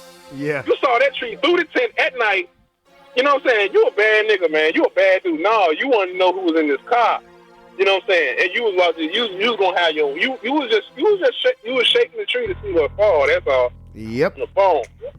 I was on the phone, and you didn't know if you was being recorded or not. Yep. You told me just have a nice day. You know what I'm saying? You got to, like, it's imperative. Like, when you deal with police, you have to have recording. You do. And the crazy thing is, as much footage that we get, it doesn't change nothing. These motherfuckers still out here doing what they do. I don't want to hear shit from Joe Biden about how this was a tragedy, because the main thing he was talking about before he got elected was the George Floyd Policing Act needs to be put into motion. And as soon as he got elected, you heard nothing else about that. Yeah, well, that's what he ran. Well, how politics go. Yeah, I know. Say what you got to say to get the vote. Right. You know. I'm telling you, man. You got to watch that shit, man. You got to watch that House of Cards shit. Because, like, when presidents get elected, they get elected that year. Whatever they ran on, they really don't want to touch. You know what I'm saying? They really don't want to touch, because they do what they say they're gonna do. People tend to forget about it. That's just what happens. So if they can get through that, if they can get through the midterms, because that's when the president gets all his. That's what really works. You know what I'm saying? Because you can let go, boy. But that's what happened to Obama his first election. Like, we elected him, we showed out electing, but we didn't show up for the midterm. So he was basically trying to fix a car with no wrenches. You know what I'm saying? Because Congress can make it hard for a president. You know what I'm saying? So that ain't go away because he ran on it. So the midterms, like the election is next year. Election is next year. In the next 6 months or the next 9 months, you'll hear him start to talk about that shit. Oh, I bet. I bet you will. Now you know that politics shit. That's your shit. That's my shit. I'm like that, like you in the NBA with that politics, that political shit. Because they sneaky, man. All them people Man, that's the greatest show on earth for real. It's the greatest show on earth. If you know what you're looking at, it's the greatest show on earth. And it's what makes the world go round. Like, it's what makes us as black people, like, one thing we have to let go is Hennessy and the idea that all Democrats are good. You know what I'm saying? Like, Democrats, they'll set some shit out. Democrats set shit on fire. Wait a minute. Put it out. Why did you say Hennessy? Because, come on now, we drink it. Come on now, Hennessy, you know how we is with Hennessy. All black people say, well, except you know what I'm saying? I do like Hennessy. Huh? I do like Hennessy. Yeah, but it ain't your fucking go-to. You ain't gonna be like, No, really, though, the price ain't my go-to, okay? No, it ain't. It ain't. I know you remember when I had that big-ass $100 Hennessy bottle. Yeah, I know, and that was the last time I ever seen you with some Hennessy, too. Yep. And it ain't because you can't go, because, like, man, I done seen you with a pocket full of money and, like, eat, like, noodles. You know what I'm saying? That's oh, yeah. To me, that's a power. That's a superpower to me. But no, Hennessy, it ain't what it used to be. But I get what you're saying. Yeah, but I mean, I'm trying to be serious, and your ass gonna say some shit to make me laugh. But that whole situation is terrible, because you're not talking about black or white. You know, you're talking about blue. Yeah. You know, and I wish I would see a motherfucking sign that says Blue Lives Matter. You know, because blue lives don't respect black lives. I don't give a fuck if the person wearing that blue is black or white or whatever. You know, the law teaches that black men are the target. And then you got a whole bunch of Steven from Django's running around out there, and it doesn't surprise me. I'm not surprised at all with the article that I just read that you sent me, that there was some kind of personal connection in that situation, because they had no reason to act the way they acted toward that man. Well, again, it's also, like I said, if you know what you're looking at, when you're looking at it, it's the greatest show on earth. Like you said, some of the Blue Lives Matter. Like if I come to work, I got a Black Lives Matter shirt on, because I'm telling you, I'm big on what's good for the goose, what's good for the gander. If I come to work with a Black Lives Matter shirt, which is really PG rated, because I got Martin Luther King shirt with his middle finger up, and I wear that shit all the time. And they are to shut the fuck up and mind their business. You know what I'm saying? That's what I expect of them. That's how I feel like I feel like if they shut the fuck up and mind their business, they give me what they say. So, what's good for the goose? If you wear a Blue Lives Matter shirt, I'm gonna just shut the fuck up and, you know what I'm saying? Now, going back to that tape, you know what I'm saying? What are we looking at? Who didn't get fired? The white dude, right? Sure did. That's crazy. Who is saying whose body cam is it probably? It's probably the white dude, because he's saying, I hope they stump their ass. I hope they stump his ass out. So with this whole thing orchestrated, you know what I'm saying, to be like, okay, we're gonna nip this police shit in the bud, because we're gonna kill two birds with one stone. Either they're gonna stop acting for it, because of this, or it'll just go away. So who's to say this ain't some? Because I'm telling you, people think 47 and a half steps ahead. This ain't some shit that was orchestrated by some other shit. You know what I'm saying? Because, I mean, and they probably, and them people like this is some serious, this probably the worst shit, the most serious shit that ever happened to them. But as far as some people that make shit happen, it's low hanging fruit. Like, oh, baby mama drama, we can get them niggas to do that shit and film it, and get somebody to accidentally film it and get all them hung up, and we can put all this shit together. You dig what I'm saying? Mm-hmm. Because think about why was he? I mean, because you're officers of a law. Why you allowed them to do that shit? You didn't report it because you was on leave. You know what I'm saying? Like if you reported it, you still had your job, you still be straight. You know what I'm saying? Mm-hmm. So, like I said, like you just gotta sometimes look at what you find out what you're looking at and when you saw it. You know what I'm saying? Because come on now, that shit in Memphis. I can see it. I mean, it's just too convenient to me. It's too clean.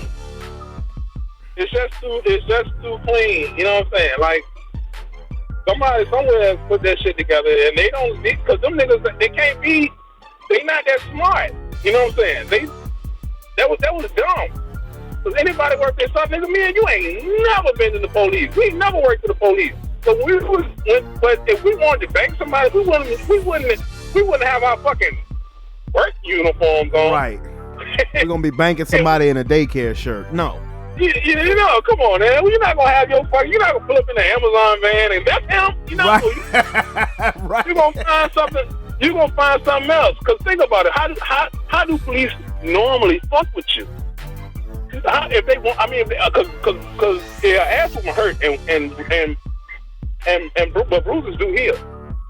But if I wanted to get you, if I really wanted to get you, wouldn't I lock you up for something? Right. It wouldn't take all of us. It wouldn't take no body cam. I just have to pull you and find something on you and make your life hard. You know what I'm saying? Yeah. Like to me that shit was just too clean. You know what I'm saying? It was a million ways to do that shit. It was a million ways. If you wanted to make the nigga life hard, number one, you didn't have to kill him. Okay? Exactly. That's where y'all fucked up. And that's probably where them people are happy that y'all did that shit. They probably laugh. Somebody somewhere laughing at y'all like, look at them. They played all these Black Lives Matter, the police brutality, and it's the back police officers taking lives now. You know what I'm saying? Like, it's too convenient. It's too neat. It's too clean. Yeah, I'm gonna get a shirt made with that question. Can you respect the law, but respect the cops? I'm gonna get a shirt like that made. Yeah. Because I think it's ridiculous. I do. And the fact that it was 5 black cops, they did a disservice to everything about them. Yeah. Like, honestly, I wouldn't be mad if somebody knocked on each one of their mama's door and spit in their mama face. To be honest with you. I'm serious. Because that shit that they did was disgusting. It was, but they mamas ain't nothing right now. I don't give a fuck. I don't give a fuck. I don't. To be honest with you. I was telling this to Sean and David. The mother, that boy's mama, is better than me. You know, calling for peace and whatnot. Because if Lord forbid, if I found myself in that situation, I'm not calling for peace. Oh no. Yeah. No way. Well, she got enough head on shoulder, she can get paid. Yeah, she gonna get paid, but what? Okay, what's $1 to a life?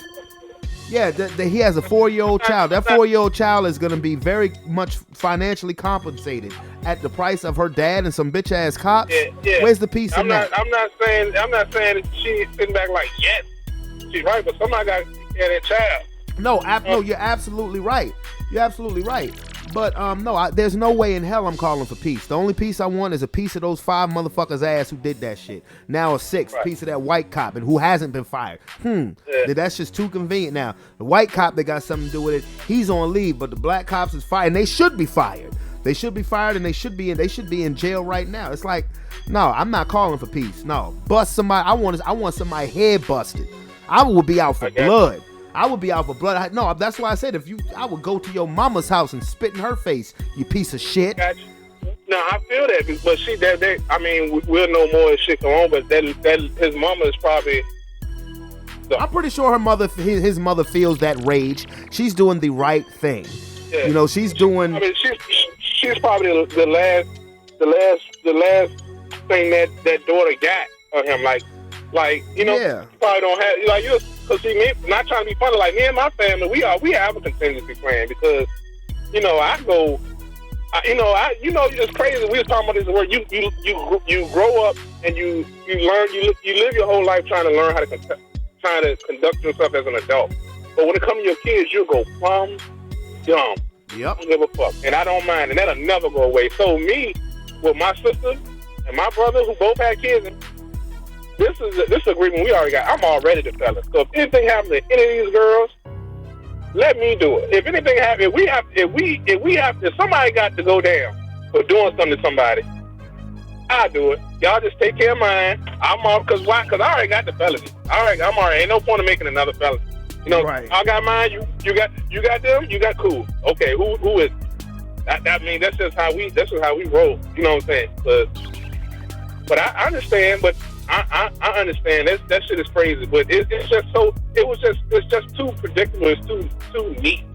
you know what I'm saying, for y'all to fall into this. It was just falling for y'all to do some shit like that. Baby mama, baby daddy shit. That was just low hanging fruit. So that's almost what you, from the outside looking in, if you're not part of the culture, you would expect. You expect shit like that to happen all the time. You know what I'm saying? Not like that, like an officer beating up, or you know what I'm saying? Not like that, but yeah, that shit was personal though, because he sent her the picture.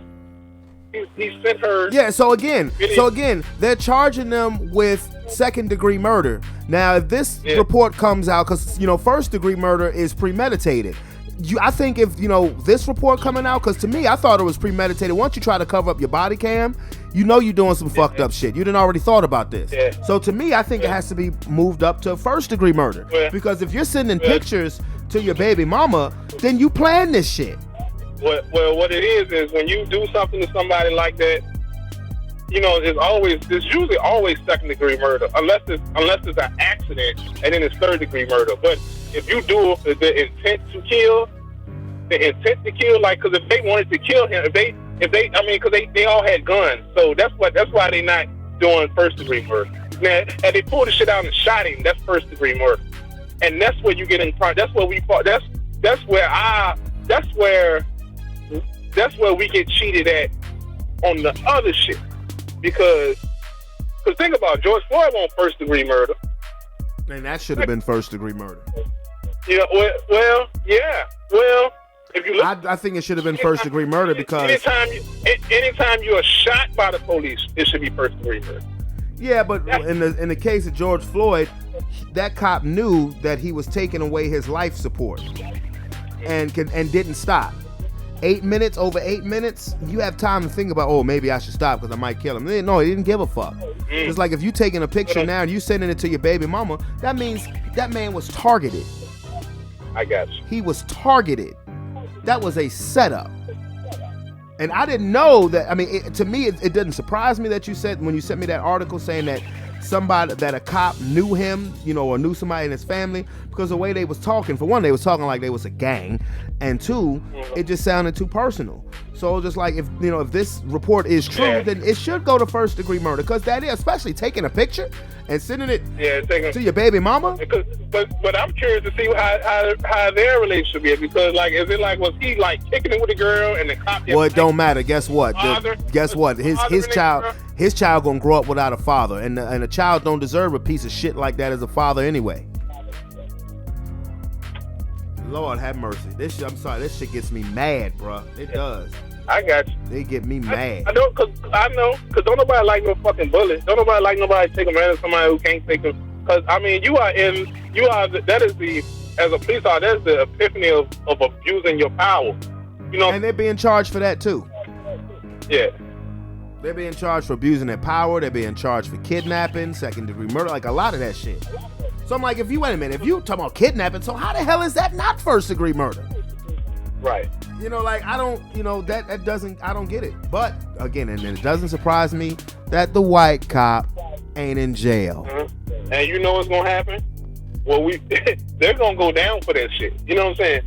They gonna go down like unlike any other cop before them. Absolutely. That is one thing about history, and one thing about the power. They like irony. Irony is they like to find that. They like to find the cruel jokes and shit. You know what I'm saying? Yep. And that's the plot twist for your ass. Five officers charged with murdering a black dude. And guess what? He black too. Right. Psych your mind. You thought it was gonna be them, didn't you? No. Right. Yeah. Right. I mean, bro, I got like the sense of rage because I watched the street camera video first, and I'm thinking that these are white cops. And when I saw the picture of them cops, just the rage that immediately went through my body. I threw my phone on the table, on the kitchen table. Yeah. I said, "You've got to be fucking kidding me." But anyway, bro, let me get out of here. Well, I should. My viewers know that I always invite you to stuff. You don't ever show up, but I'm doing something for the Super Bowl. That's all I'm gonna say. That's not entirely true, but okay. It is. It's a lot true. At least over the last year. You only been in my crib once, sir. Yeah, exactly. And I've been here for over a year now. Yeah. Yeah, you right. But you know what? And I let you know, a real street cop would have got one of somebody he knew to like just beat his ass. Yeah, he'd have got one of his informants. Yeah. Wow. No, but you know what? Like I said, that's just disgusting. But anyway, bro, I'll hit you back up. I'm not asking you for a definitive pick as far as the Super Bowl goes today. When I hit you up on the next show, I will definitely be looking for a pick. Okay. Any parting shots, my man? No. All right. Well, I'ma holla at you. I'll probably hit you up later on my celly. All right, man. All right, bro. All right. Later.